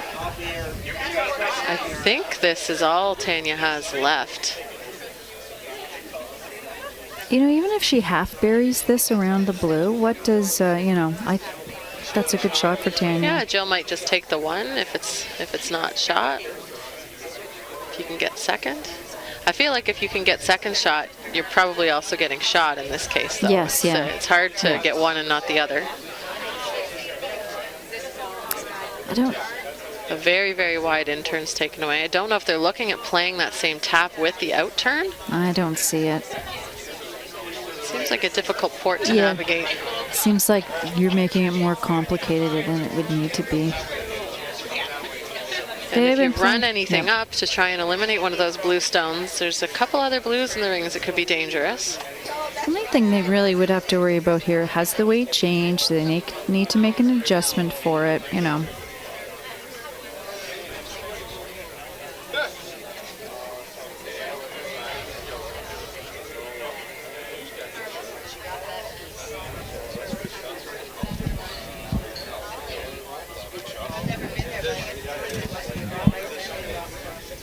So this is the draw. Needs a chunk of the 4 foot to be shot. Better than halfway in the 8 foot for second. Trying to cut Team Brothers down or even steal.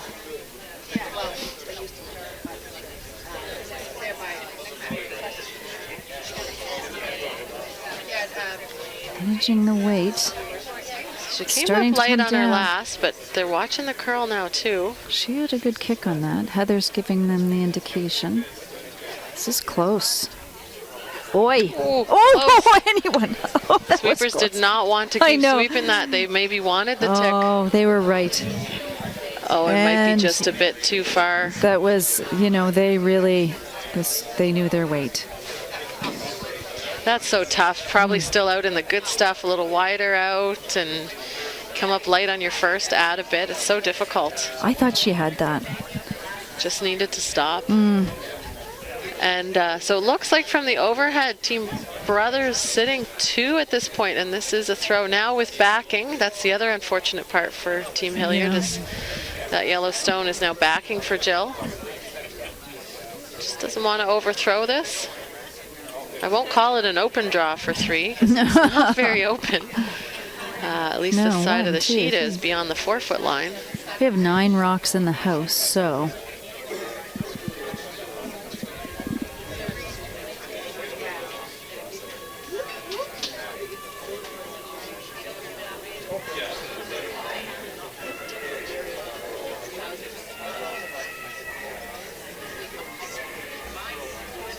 Sweepers jumped on that halfway down.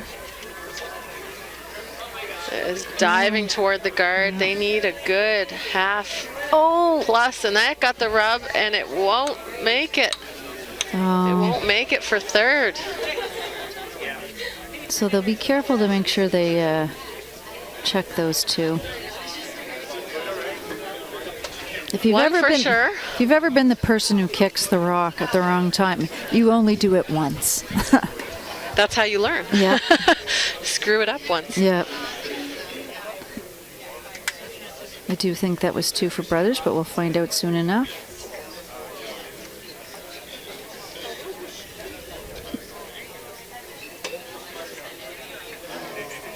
And their only gauge for that wide draw path was the previous shot from Tanya, so Jill would have tried to adjust, and obviously a little too much off. Yes, yeah. And they had backing. She could have, aired on And the and she heavier may side, have yeah. tried to. And Yeah. I didn't bring my handy don't dandy know. stopwatch, so. But they're having both teams having their post-end chat.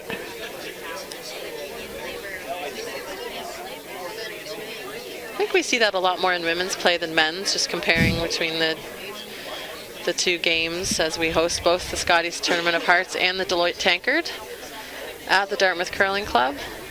This is the final round robin draw. Do you find that? I don't know, maybe just me. Yeah, I think you're right. A little Yeah. more discussion between ends in the women's play than men's. But I did notice after doing commentary for a couple men's games and really, really watching every shot in the whole game. But I say that men looked like they were very good communicators on the ice. Imagine that. No, yeah, they were there was lots of communication. There's probably fewer words than women, but still, conveying the same messages to each other. Yeah. And oftentimes, it's really nice to see, whether you make or miss, it's good to come down.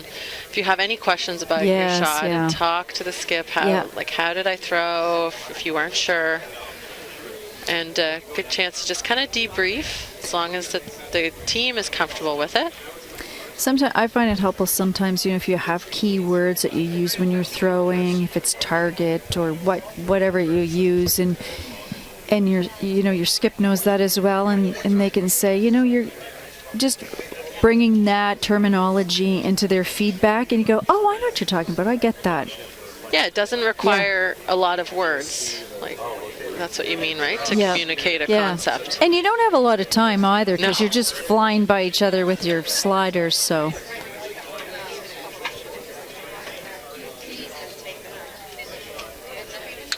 Yeah, those key words getting ready, especially in that pre-shot routine. Some people don't want to have anything and they have their own routine. Others, it's a big part of their routine to talk to their teammates. Have those reminders, as simple as kick out straight. Or like you said, target. Release is a big one, I know, for a lot of people. So remember to have a nice, clean release. Consistent. And so we see the sixth end posted. It was indeed a score of 2 for Team Brothers. So after 6, they lead 4-1. Hilliard with the hammer. We already see a corner guard up. A couple of blue Brothers stones in the center of the rings.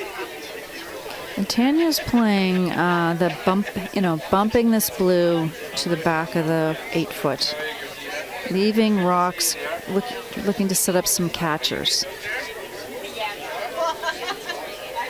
I will give you an update if you aren't flipping back and forth to the Arsenault-Jones. So that is the game that will decide. Winner goes to the final. Arsenault blank attempt in 6, but nosed it. So a score of 1 for Arsenault. They lead 4-2. The difference is their score of 2, or their steal of 2 in the first end in that game. Otherwise, single points with just a 1 blank end. We've had 3, but they were the first 3, and we haven't had a blank since. Jill can hit this rock because it's in the rings. Yeah, that throw from Heather over curled. It's a nice shot by Sarah. She didn't need to stick around there. But with Tanya's previous bump shot for Heather, she's pushed this blue rock in a good position for the freeze over the side of the 4-foot.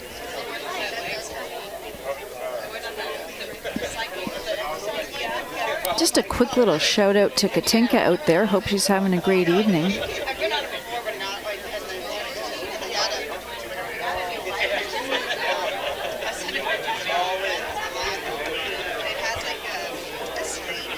Nice line on this shot. Nice Freeze shot. attempt, yeah, a little heavy, but still shot stone, and you got to make Team Brothers think about that back blue. Yeah. Normal hit weight, now that we know what the body parts mean, courtesy of Taylor RGL. Team Brothers and Team Thompson.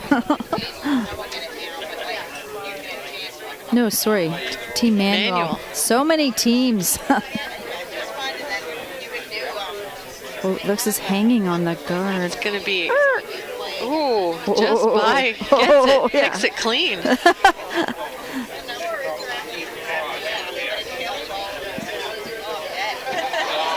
Attempt number 2. Yeah, this For the blue. freeze? Yeah, but this blue rock back 8 foot is in a better spot for Tanya.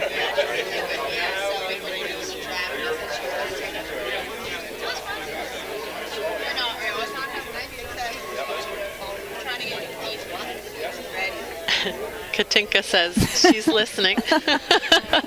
Some of you can probably guess who that is.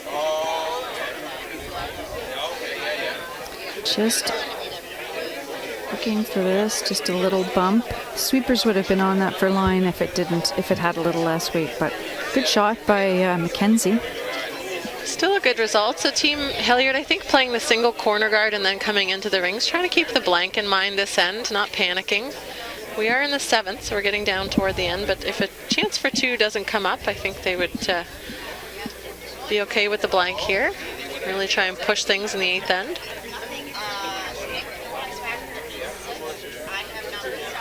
Lots of rotation on this one. Looks like a pick. Does the job there. Yeah. I think Team Brothers wouldn't be super upset if they lost that back one in any of these peel attempts. I would it's agree. not really helping them at this point. No, and the corner guard's only guarding a piece of the 8 foot. Yeah, and I think that's why Tanya's not calling the come around, calling the freeze. Almost both teams happy to lose that back stone, and then Team Hilliard would just go for the blank, not loving that corner guard. Just an update in the other games. I'm going to tell you in Team B and E, those 4 teams look like they are all having intense games, very close games. Maquette and Driscoll's up 5-4 over McAvoy, playing the 6th, and Nattertal and Breen are in a tie game in the 7th end. It's 4-4. Trying to keep the line straight for this one. Want to keep it nose or high, or it won't be behind the guard if it over curls. And won't be shot if it goes too deep, but just stays for shot. Yeah, the weight was close. The line was the issue there.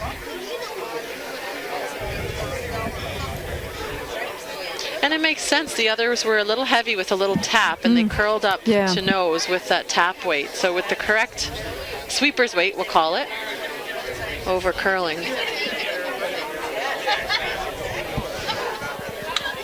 Again, Aaron Carmody throws that big weight very accurately. Yes, she surely does. And lots of rotation, reduces the curl, so Team Brothers typically will take a bit less ice, and they throw that big rotation with their hits.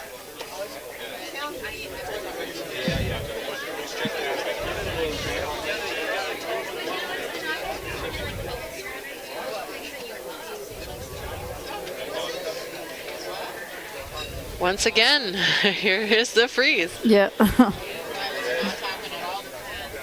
If I had a memory, I would know how many they've thrown, but it's Friday night. This looks close. Just want to keep the angle. A little over curl again on that one, but comes down right on the corner. If a circle had a corner, that would be where it is. Yeah, I don't know if she needs a little more ice there because the weight was great. She just needed to stay center line side of that. You know, if you're Jill, you get rid of everything and just roll your rock a bit.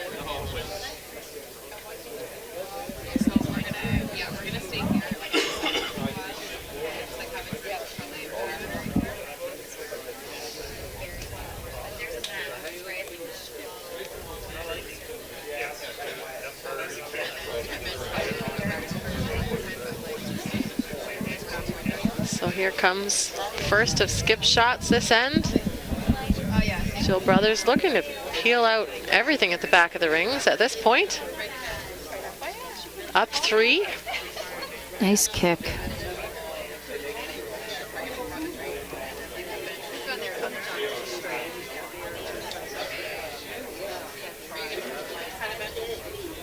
And watch all these stones. Yeah. And that blue just not getting out the back.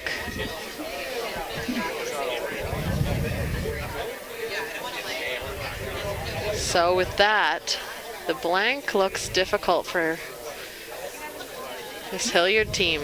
So this is the come around call. Finally, Get to use with that 3 corner stones guard. left, the call is around the corner.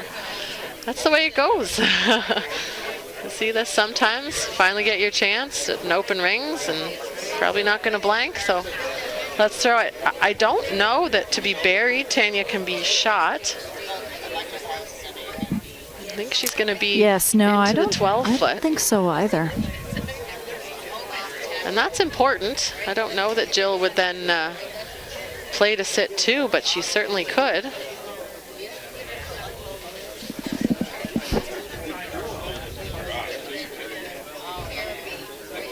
Communicating the weight to one another.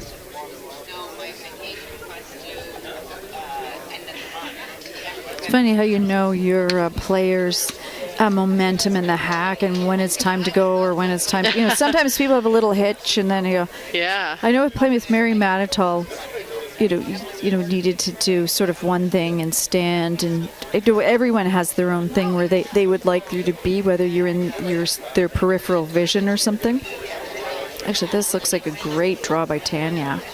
Just wonderful, yeah. I think that's buried. Yeah.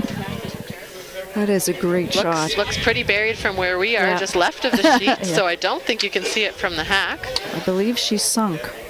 And Yeah. so here is the call from Jill.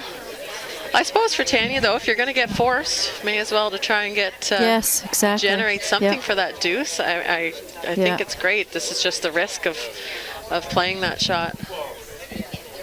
Jill's, wants her rock placement so that she's not setting up a double.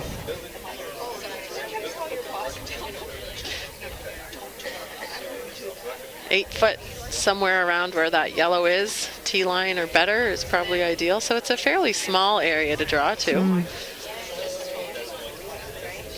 Only a few feet.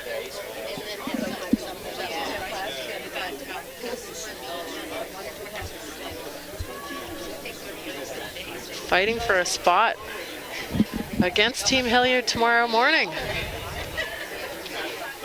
In a tiebreaker. This That's is right. an attempt to force.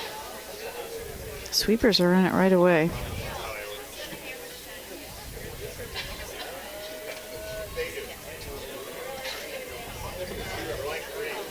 Keeping it clean is never a bad idea, unless it's heavy. Let's see. Yeah. Taylor's there. Just has to get out counted, but that stops Yeah. just in time all on its own. Do you make a go for the thin double? Do you go for it or do you play for one? Risk versus reward. Yeah. Reward is potentially 2 points. Make sure you understand your angle. What's the chance here? Reward, I said the reward, 2 points. Risk, giving up a point and being down 4 with 3 ends to go. But to the team who doesn't have to win this game, I know we don't look forward, but Oh, but can't you imagine don't, it's not. want to play another game. You don't want to No. have to play a tiebreaker. No, you do not. You risk it. So do you think your chances are giving up a single? You could, of course, if you take the single here, which is the other option versus playing the double, You don't want to give up down one. 2 with 3 ends to play. You have to force, score, steal, steal. I think they should call a timeout because they've spent a lot of time on this shot. Yes. Haven't called one yet, and it is an important decision. This is definitely a Yeah. game strategy versus an end strategy decision. Yes, it certainly is. It really is, yeah. And you want to make sure that whatever you choose here, you're committed to the shot.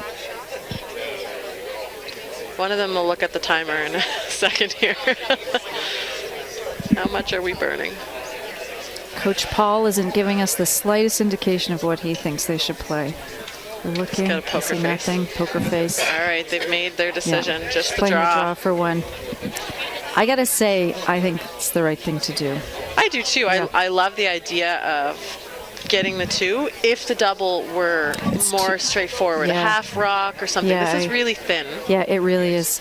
And then there's no chance that and even if you curled up a bit, you're not going to get one. You know, sometimes if you err on the side of curling up, you get one. Right. This doesn't happen here. happen It's in all, this case. yeah.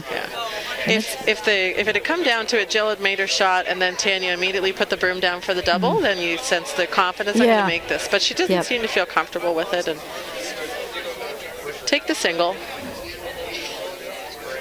Yeah, and Tanya's got great draw weight.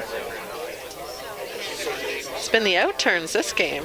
I always say never leave her an in-turn draw. Yeah. This looks fine. Sweepers just, They need just better than full 8. I would say don't sweep it. Yeah.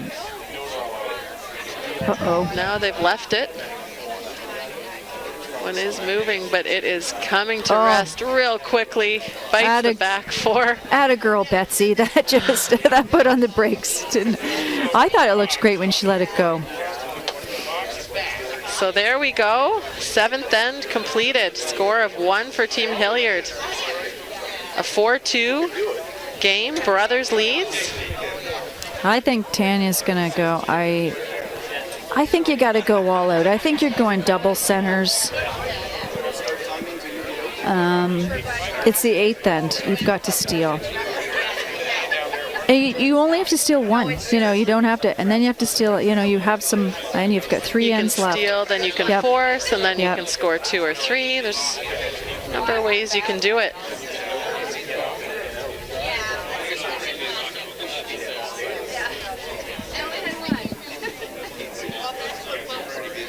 No doubt the first one has to be a guard, though. Makes sense.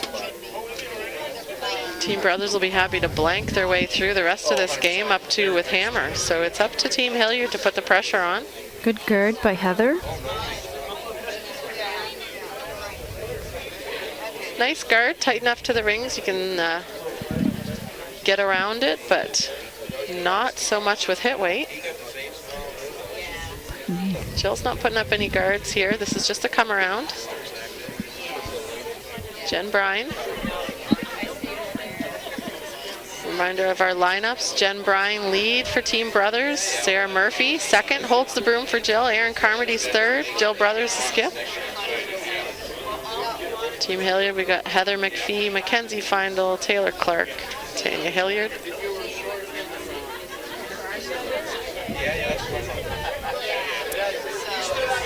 You know, I like the when you play that come around that you're not fully buried if you're the one who has hammer. Well, so we get into this stacking game, right? The Yeah. freeze on the corner, and if it's dead buried, like you say you don't like, then it makes that you can come on either side, but you can't do that so much when it's a piece open. But these guys are trying to get shot in top 4-foot, aren't they? I don't think so. Look at this move. They could even rub the blue and might be okay. Oh, she just rubbed the back of the I rock. think that was probably a better result. It would have been a little deeper, eh? Yeah. Good sweep there. And the freeze.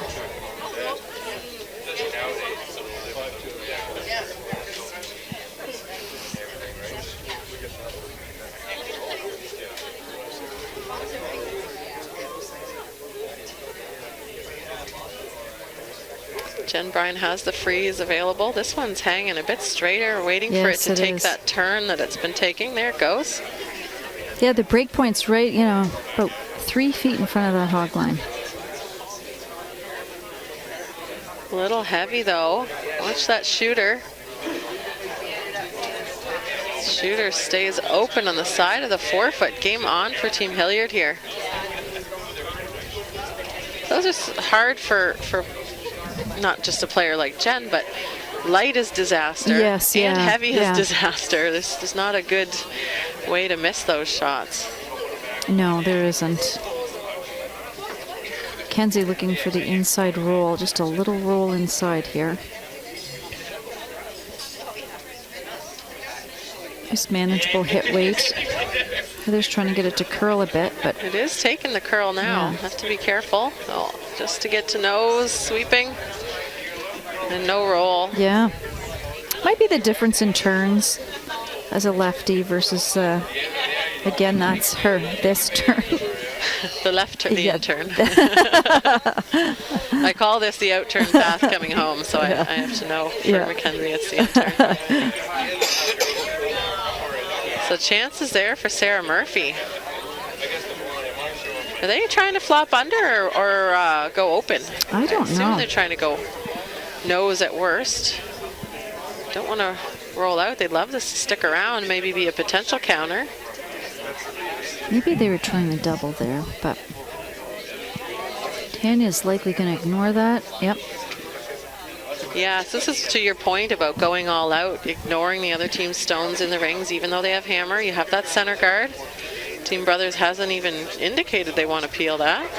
They could have on the last shot, but that hit was too juicy.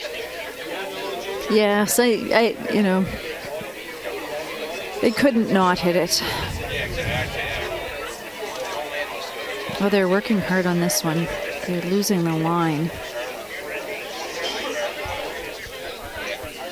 This one doesn't look like it's quite there, does it? No. And they get it by. Oh, no. Shooter's in a good spot, though. Yeah. But, I think shot stone is available. If you're Jill, Look at the front end. you could peel. I was They going to love say. the peel. Yeah, I was going to say hello. I like I this really call. like the peel. Yeah. And Excuse they're me. not playing the double on the two yellows. You could hit Yeah. this on the other side, but then you risk jamming on things in the rings. So just the dangerous stone is that front one. I love this call. Was surprised not on the last. So here we go, Sarah Murphy. No mistake on Yeah, that one. Nice shot. I guess if you tell the skip to call a certain shot, you probably want to make it. Yes. Yes. No, they're And this paying is attention where- at the other This end. is where it comes. Yeah. So I think if Throw guard. the play on shot stone were made, it wouldn't be as much of a decision here for Team Hilliard. They now have to be aware of those two blue stones. Timeout. Yes, and a timeout. This is a good time for a timeout. That's why they saved them for the Yes, second yeah. half of the game. Didn't need them in those blank ends. No, and I can't see their time, but I can't imagine that because this is the fastest game out there tonight. So it is the 8th end, Selena. It's the 8th end. It is the 8th. If it were an 8-end game, this would be the last end. Yeah, But it's yeah, not. but it would, and there would have been a different. We wouldn't have 1, 2, 3 blanks either. Not likely. True. True dat. See, But we didn't have those blanks in all the other games. no. Okay, we'll just do a little update here on sheet B. McKetton Driscoll is beating Julie McAvoy 6-4, and they're playing the 7th end.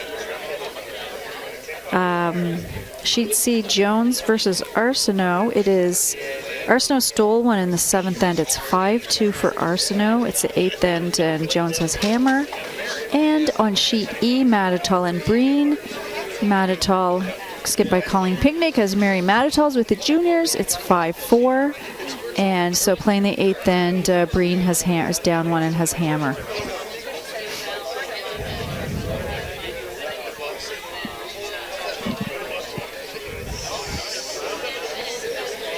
A lot of sweeping happening out there.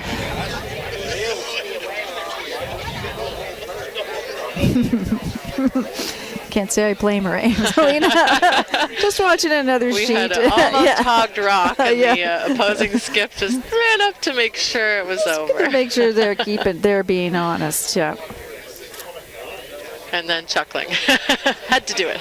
Yeah, I know. Yeah. Yeah. You would have done it too. Oh, so what yeah. did they decide? Is it Yeah. a guard? Or is it a freeze Yeah, on that? the freeze on the blue. The blue top 8. I like that. I like that we too. didn't really talk yeah. about yeah. strategy. Yeah, we weren't. We were too busy looking around. It's Friday night. We're at the curling club. But so Who's the point, here? the point What are of people this, doing? yeah, lots of curlers. Lots of people and here, yeah. Oh, Is Christina Family Black's and friends. father, Tony from Cape Breton? Is Carol here? Of course. Are you Christina's niece? Are you one of her big fans? Yeah. Christina Black has more fans per person than any other human curler in Nova Scotia. I'm It's convinced true. of that. She really does. She draws them from everywhere. It's probably because she's a lovely human. So with our sheet here, I think Taylor's playing that freeze, and so this is indicative of Team Hilliard being a little worried about those two blues in the rings. Yeah. I want to keep this high side on the open side. Weight looks good. Looks like it's just guard weight. Trying to make it a little tighter, curl a little more as Heather McPhee gets those last few inches out of it. And Team Brothers would have taken that opportunity to talk about the options that Team Hilliard would have played and what they want to do. I still like the peel here. I like the out turn. Yeah, you I'm can probably get going to action on leave both my guards as well Yeah. here.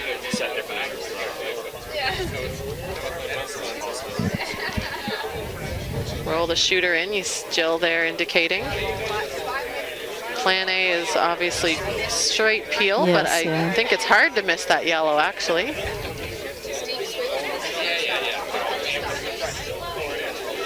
This is It's just right that in the back yellow center isn't one. in a great spot now. They need this to curl to make contact. Oh, here it goes.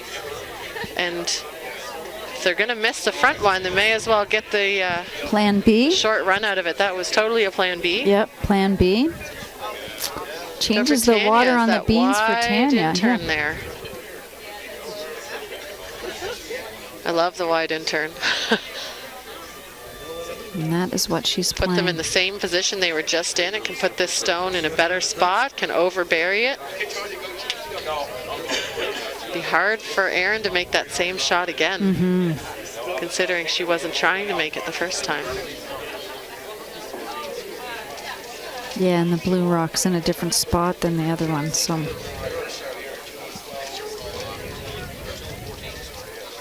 Looks like they're getting the curl they need here.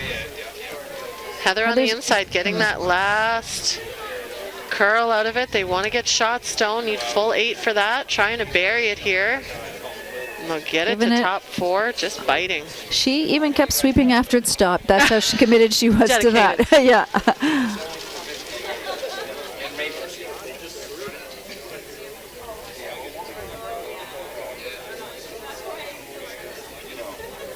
Yeah, it's just their slash, so Jill could play the out turn slash for Erin. It looks really good to make.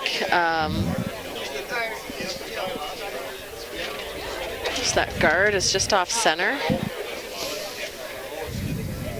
Don't have good access to the shot stone otherwise, and it's in a better spot for scoring, top 4 foot. The shooter should bury if it nuts on this yellow. And Team Hilliard would have known they'd be leaving something like this. They wanted it a bit deeper, Yes. so that this was not Creeps. as straightforward. This one's They curling are as yellow. well. Yeah.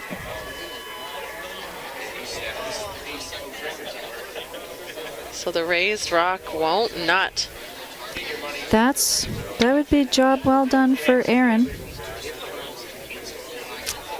And so again, the debate, hit and roll Yeah. or draw. The team's been playing for the steal this end. So I think that's going to be the call here again. And it's a nice come around path too. I think they're if you were, finishing nicely. yeah, if you were struggling with the, if you thought the ice was too straight there, you might have to play the hit and roll. But it moves nicely there.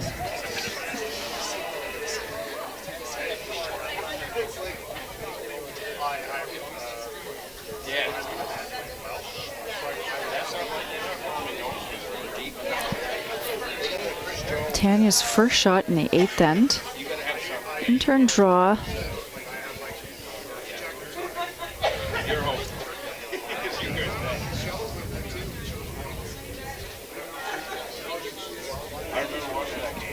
Coaches are being very quiet. Focused. They're right behind the sheet. They have a great view of the sheet. Taylor just threw this, so sweepers should be Yes. very Yeah. comfortable with the weight. They know they can wait on this one, and they are. Now Heather's taking it to get that curl. They don't want to have to take it deep, but they will to get it buried. And looks like it's got a good chunk buried. Heather Yeah. sweeping hard, and then didn't want to trip on the rock. So I don't know that Jill can see don't much know. from the hack. I'm going to ask Taylor. Taylor, do you think Jill can see that from the hack? Okay, just a quarter. Yeah, So okay. fairly buried. Yeah, I think they're looking at peeling guard, which I really like. You Yeah. open it up. yeah. Tanya's probably going to have to, I don't know if she would even guard that. She might have to play in the rings, Yeah, hit one of the blues, try and sit two. I think this simplifies Jill's last shot, at least gives her the chance to score by playing this peel. yeah, and if you're Jill Brothers and you're playing the scoreboard, what you really need to do is, what you really want to do is score one in Score. the 8th. You're trying to score. And if it's one, that's fine, but you've got to make sure you have the, you're just keeping your 4-foot path open for that, to give yourself some options. Good crowd still out there on the ice. Some of them are curlers, so, you know, they're used to being out there, I suppose.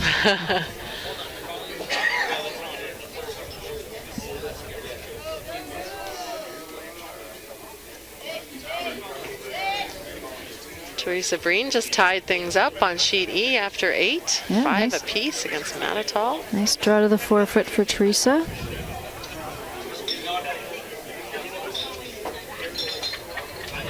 So this is a peel. Probably trying to do what the same call as on Aaron's first.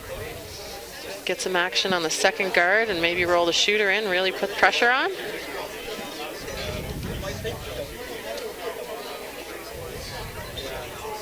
This one's curling. Still on the high side. So watch that thrown stone. Oh, it doesn't get the action. Need to hit a little thinner to roll the shooter in. Tanya could play that out. Yeah, exactly what she's, that out turn, come around. Makes it a little extra complicated for Jill. This is pretty critical. Hit and rolls there too. Taylor's looking at. That's definitely the other option here. You'd have to roll for shot, otherwise Jill has an open hit for 2. So if this is hit on the nose, I think they've switched to the hit. Similar ice for both. So the steal or force. I think if you really had to steal, you'd be playing that draw. So this is keeping a force in mind. Do you agree on that? Yes, I do. Yeah, yeah, definitely. You have to steal, you almost have to ignore the potential the other team has. Yeah. You don't want to say you hope for a miss, but You would sure do that. do hope for a miss. Yeah, you would do that in the 10th end, but I like this call a lot. Yeah. Originally, I was thinking Tanya could hit the top blue Yeah. to sit 2, but where the shooter of Jill's remained. Oh, it is the draw. They went with the draw. Surprised. I thought she was playing. That's what I was saying. I like the call. I This thought is she was diving at the guard. Oh, no, no, no, no. Hurry, hurry, hurry. Get a rub, but they can get second shot out of it. Oh, they did. They want to take it deep now. They don't want to leave a double. Yeah, I don't think Jill's not going to. That's too flat. No. And yeah, we're not. Yeah. If the stone wasn't open, And if she was she's like Kevin Merton, but that's old. If she was, I don't know, John Morris, let's say, you could make that putt. I wonder where that rock would have ended up if it hadn't rubbed. It got to the tee line with a rub, so it may have still been deep, and Jill may have had the same shot. But you know, for Tanya's team, that's what they mission accomplished. They're forcing Jill to one. Steal or force, and then now this is made. Team Hilliard will have hammer. She's important, throwing a though. hit. Yeah. Don't want to over curl and roll. Yeah. Good shot. You could have thrown a heavy draw there too. You didn't have to. No. But, Yeah, the heavy draw, I suppose, if it over curls or under curls, though, you give up the two. Yeah, straight draw, straight hit, just to keep it simple and straightforward. So Tanya's down 3 with hammer, playing the 9th end. Again, I think she just wants to. I really need 2. I've got to get 2. One's not going to do it. The goal of the end is 2. Yeah. And you never know with this 5 rock rule. Sometimes you see that 3 pop up. Team Brothers, I think they'll be pretty defensive here in 9. Going for that force. Playing it conservatively. Sometimes you try so hard for a force and you force the other team to a few. They won't want to do that. No.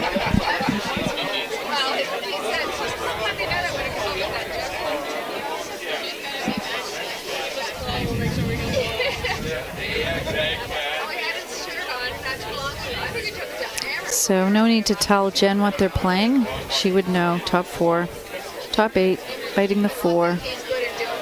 Yeah, this Brothers team knows that Hilliard's going to be putting up the corner guard, so play your first one in. Oh my goodness. Jill's coming out to sweep. You know what? I also do think she's cold because she layers. has a parka on.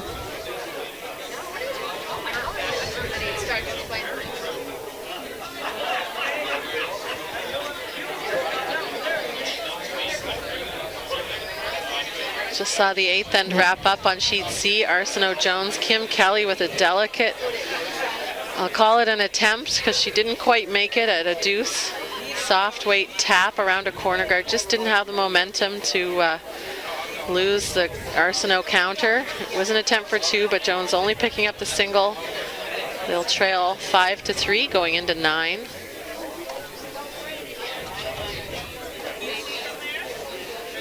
If you want to hop over to that game, we don't encourage it. We want you to stay with us. Yeah. But the Nicholson sisters from Dartmouth have the call on that game. Heather's guard really over curled there. That's the second time. Yeah. 7th end did that as well.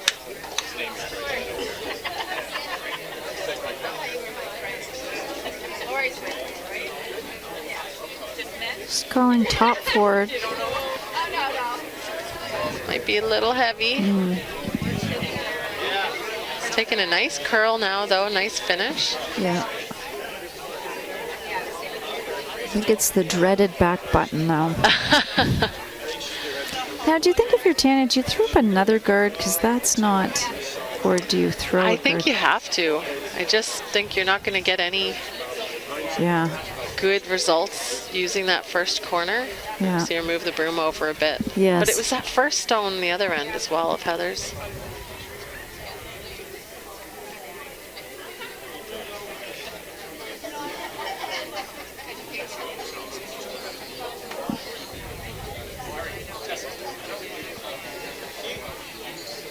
It's funny you mentioned the pace, the sweeper's pace, as they know how the thrower will be either doing a drawback or none or taking a little bit of time. Just thinking I'm always surprised when I watch both of my brothers. They're both of their lead and their seconds. So Michael Brophy on Kendall Thompson's team and Cameron McKenzie on Stewart's team. They hang behind. Yes, I know. I've seen that. Yeah. I'm like, you're going to kick them. And some players are very close to the thrower. Yeah. I can't stand it when Especially someone with the kicks broom my down. broom. Kendall Oh. keeps his broom down Yeah. flat on the ice. He doesn't have it tucked under his arm, and Michael is right there behind it, beside it, around it. Well, who doesn't Like, love this is Michael dangerous. Brophy? I mean, it works. They Yeah. made it to the Obviously, semis. yeah. They're playing tomorrow night, so they haven't screwed it up too bad yet. But I just am always amazed. Oh, just rubbed on that. But that's really a good result there. 3 in the rings. Yeah. 2 of them above the tee line. And we won't talk about that Yeah. back 4 stone. So Tanya's got 2 guards. The second guard, good, well placed. She is going to deal with these. There's 'cause shoulder they're- weight, like yeah. you say. I wonder though, like, I'd be tempted to play this one with just tap, like back line. Try and keep those Push it blues. back, This yep. is that play where you really need the Yep. points. Try and use the blues. Even if She's you eyeing a double. push it behind the corner guards.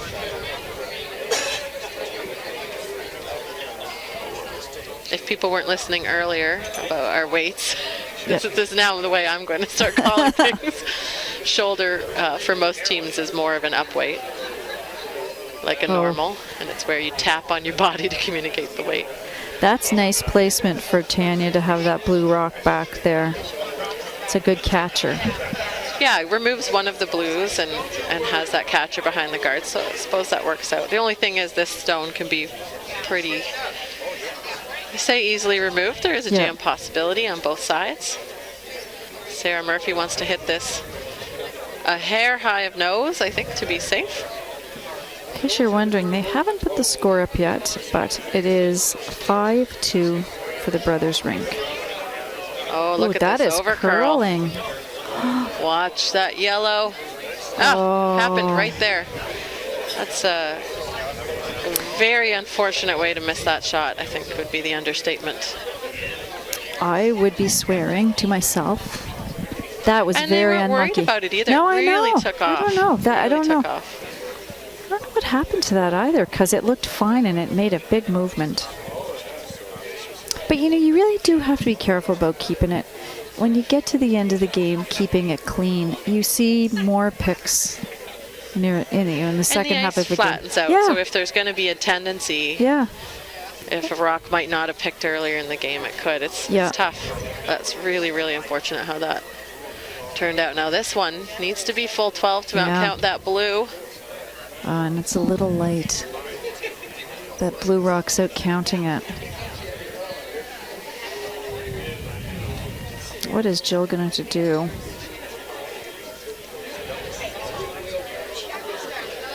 I'm afraid she might be caught into the drawing around the corner guard when the other team has hammer. Yeah, I think she favors the peel for sure. And it's just not a good situation to be drawing around a top Timeout. 12 Yeah. foot, so the team's Timeout. going to call it. They've saved their timeouts for good situations. It's all about general game strategy for both these teams Yes. when they've called them. This isn't specifically what do we do here because we don't know what to do. It's what do we do here because what's our goal. Yeah, I always find timeouts are, well, you rarely need a timeout on a lead shot because you have a game plan and you're following it. But it's the second and third shots where you, When the variables Yep. come in. Taylor's going out there. We didn't ask him what he was going to say, but He wouldn't have told us anyway. nah, you're right. Rude. We say this in jest. They have Yes. been laughing up here with us, I think. Maybe Laughing at us, rolling laughing their with us. eyes, What's the yeah. difference? laughing. Yeah. It's all good. I don't like going around the corner guard, but I don't. Well, I guess the benefit of being up 3 points is you can afford a 3. oh, it hurt. I know, but my thinking is, are you risking a 4 by leaving the guard?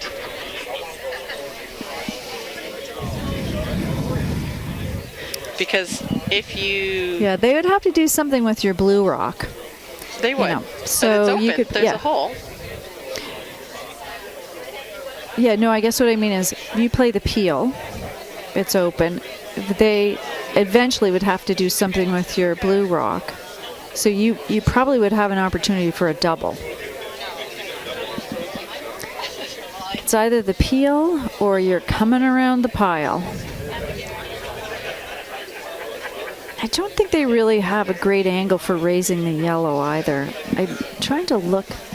No, Well, I mean, there's a split on yeah, yellow-blue to there sit is a couple. split. Yeah, We never really talked, and I don't think anyone would consider drawing open side, but you could try and draw the play Yeah. away from the corner. yeah, for sure you could. Yeah. Tanya, over here. Tanya, we're gonna play over here. Come on It's over. certainly a strategy. Yeah, They're playing the come they're around. though. going in.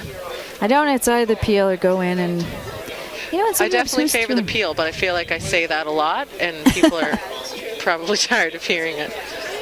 It's a personal preference. There's no. Okay, I can't say there's no right answer. Sometimes, Sometimes like there if you're is a down, right answer. Yeah. going in is probably not a good idea. But Yeah. there's a lot of different ways you can score and defend and put pressure on. You don't wanna have be seen light, this I know all-in that. approach from both teams before in Yeah. this game as well. Still keep it clean. Yeah. Oh my goodness, that really. I think they thought it was deeper than that. They did just get shot stone out Yeah. of it. The blue is open. Looks like soft hit and roll for Tanya's team. Would you ever make a play on the yellow right now to try and chip it up on top of the blue as well? It seems like a advantageous shot just because of where that blue ended up. It's high enough in the rings and open if you chip the yellow. I think if you're playing for your two, for sure, this is a good shot to play. Wouldn't you play for three though? You could, but You might get forced that way.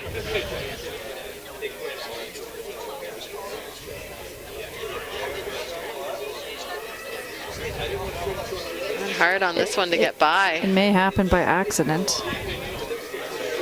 I think you should So if just say, it's- whoa, whoa, whoa, whoa, If whoa. it's on the yellow, let it go and keep the shooter. Yeah. So watch where the shooter rolls. I don't know. I like that result. Yeah. Yep.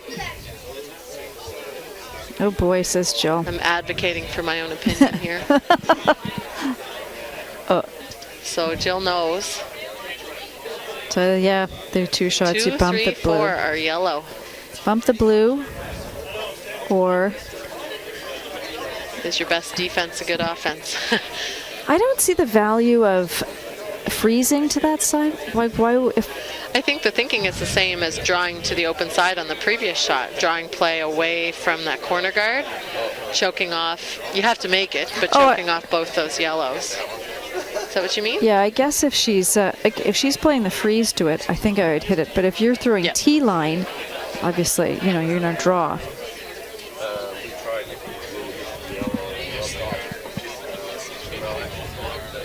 Taylor must have taken a washroom break and missed that result. Oh yeah, He's looking at his team's situation and going, what the heck?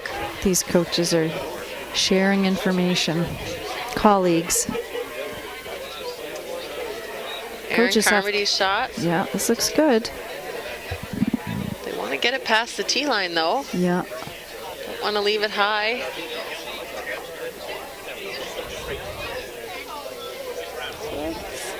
Toward the nose of that yellow, but not quite.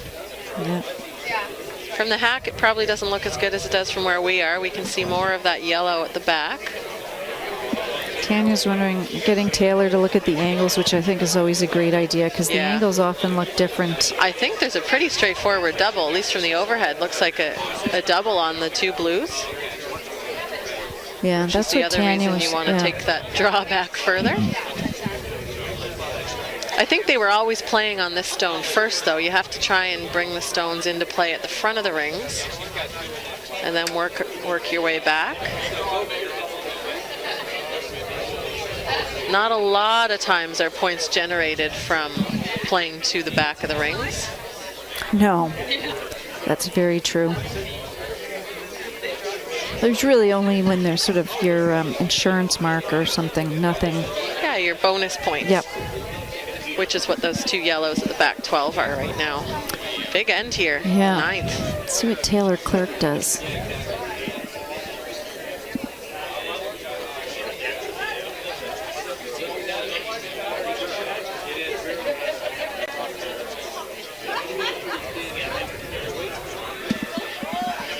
It's close.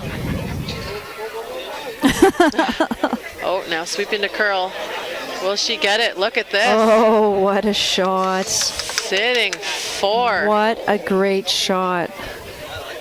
Almost had a collision as 2 stones from sheet Yeah. C and D aim toward each other.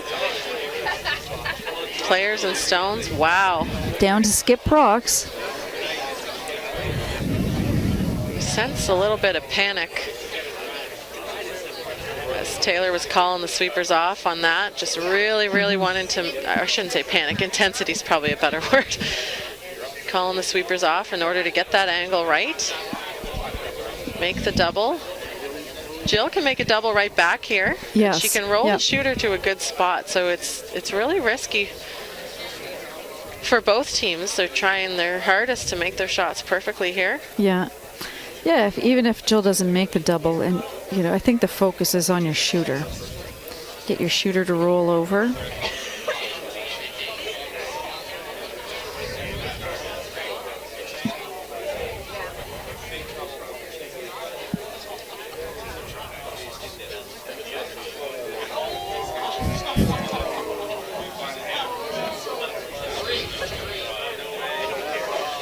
Tricky shot by Mary McDriscoll in the 8th end. Don't know if that's how she wanted to make I that, but don't- she still got 3. Yeah. It was a plan B. Yeah, she almost removed her own, gave up a steal instead of getting 3. All right, Jill Brothers, her first. Solid hit weight here. Needs the curl. Trying to roll this shooter. They're on nose right now. Stuffs at the back. Just pretty solid hit weight that she threw. But again, for that, you have to throw the weight that you're comfortable with. So do you think Tanya's going to try and make that roll now? I don't know. Risks the jam if you go for the roll. I wouldn't. I'd rather roll. Which way are you talking about rolling? I was thinking behind where Jill wanted to roll if she made the double. That was important. I actually like rolling open in this So case. do I. I like rolling Kind of open. guarantee your 3. I like rolling to the open side. I don't want Jill to have the opportunity to roll. I think Jill might have to draw. Against 4. Yeah. But you might not, given the score. The reason for drawing or hitting and rolling to the guard side would be to block the draw that you're talking about. They're trying to make this curl, but is it to get the roll or to stay? Just stay there. To stick around and watch this roll here. Good enough to sit 4 Yep. once again. Yeah, and Jill, that's what Jill has to do. So decision time. Jill Brothers facing 4. Her last shot, Tanya Hilliard, throwing the yellow rocks with 1 to come, and this is the draw call.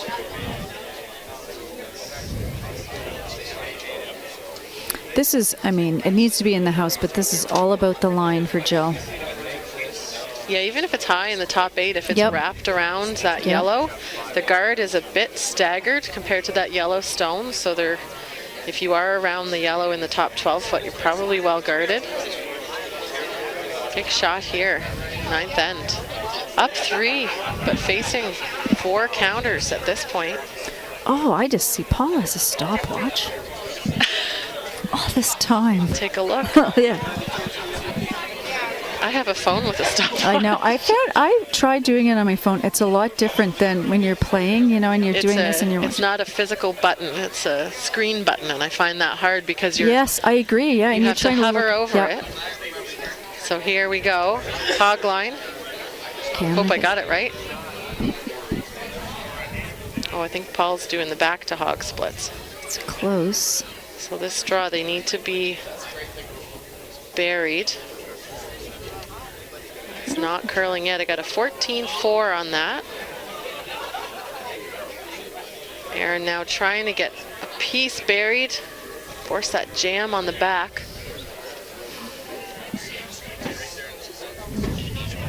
What does Tanya have? Good weight from Jill there. Yeah, great weight. And they really didn't sweep it very much. This is a weight call for Tanya. You could pick it. She could pick it out, is what I'm thinking. Yeah. You could pick it. You could try to get, 3/4 of it. Rub off the back one. So looking from our angle, it looks like it jams all day. But in the overhead, Yeah. I think if you get half a rock, even if it ricochets off yours, it's close to the back there. But looks like she's playing it with the softer weight. Probably a hack, would you say? I think with the ice that she's called, yeah. It does make a move. This could be big here.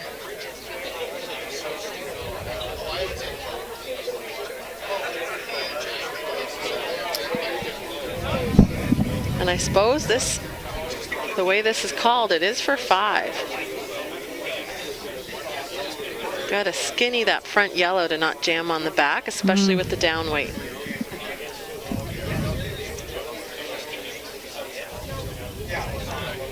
Last rock, 9th end, down 3, but Tanya Hilliard, potential for 5 here.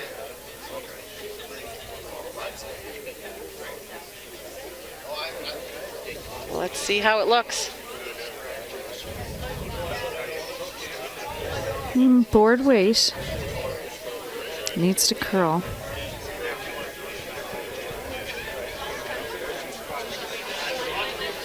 Now they're just going for the chip. Will it make contact? Oh, And no. it does not. It's a steal. And Steal that for draw Brothers. from Jill Brothers, good enough. Ouch. So after 9, the score now 6-2, Brothers leads. That was a huge swing in this game. And they are going to shake hands. So we will have a tiebreaker Yes, here yeah. in the 2020 Scotties Tournament of Hearts with handshakes there. Team Hilliard, chance to really put that pressure on, and unfortunately for Tanya Hilliard and team, they'll be playing in a tiebreaker against this Jill Brothers, a rematch. So 9 a.m. tomorrow morning, Saturday morning. Yes. Come out to the Dartmouth Curling Yeah. Club, have a look. And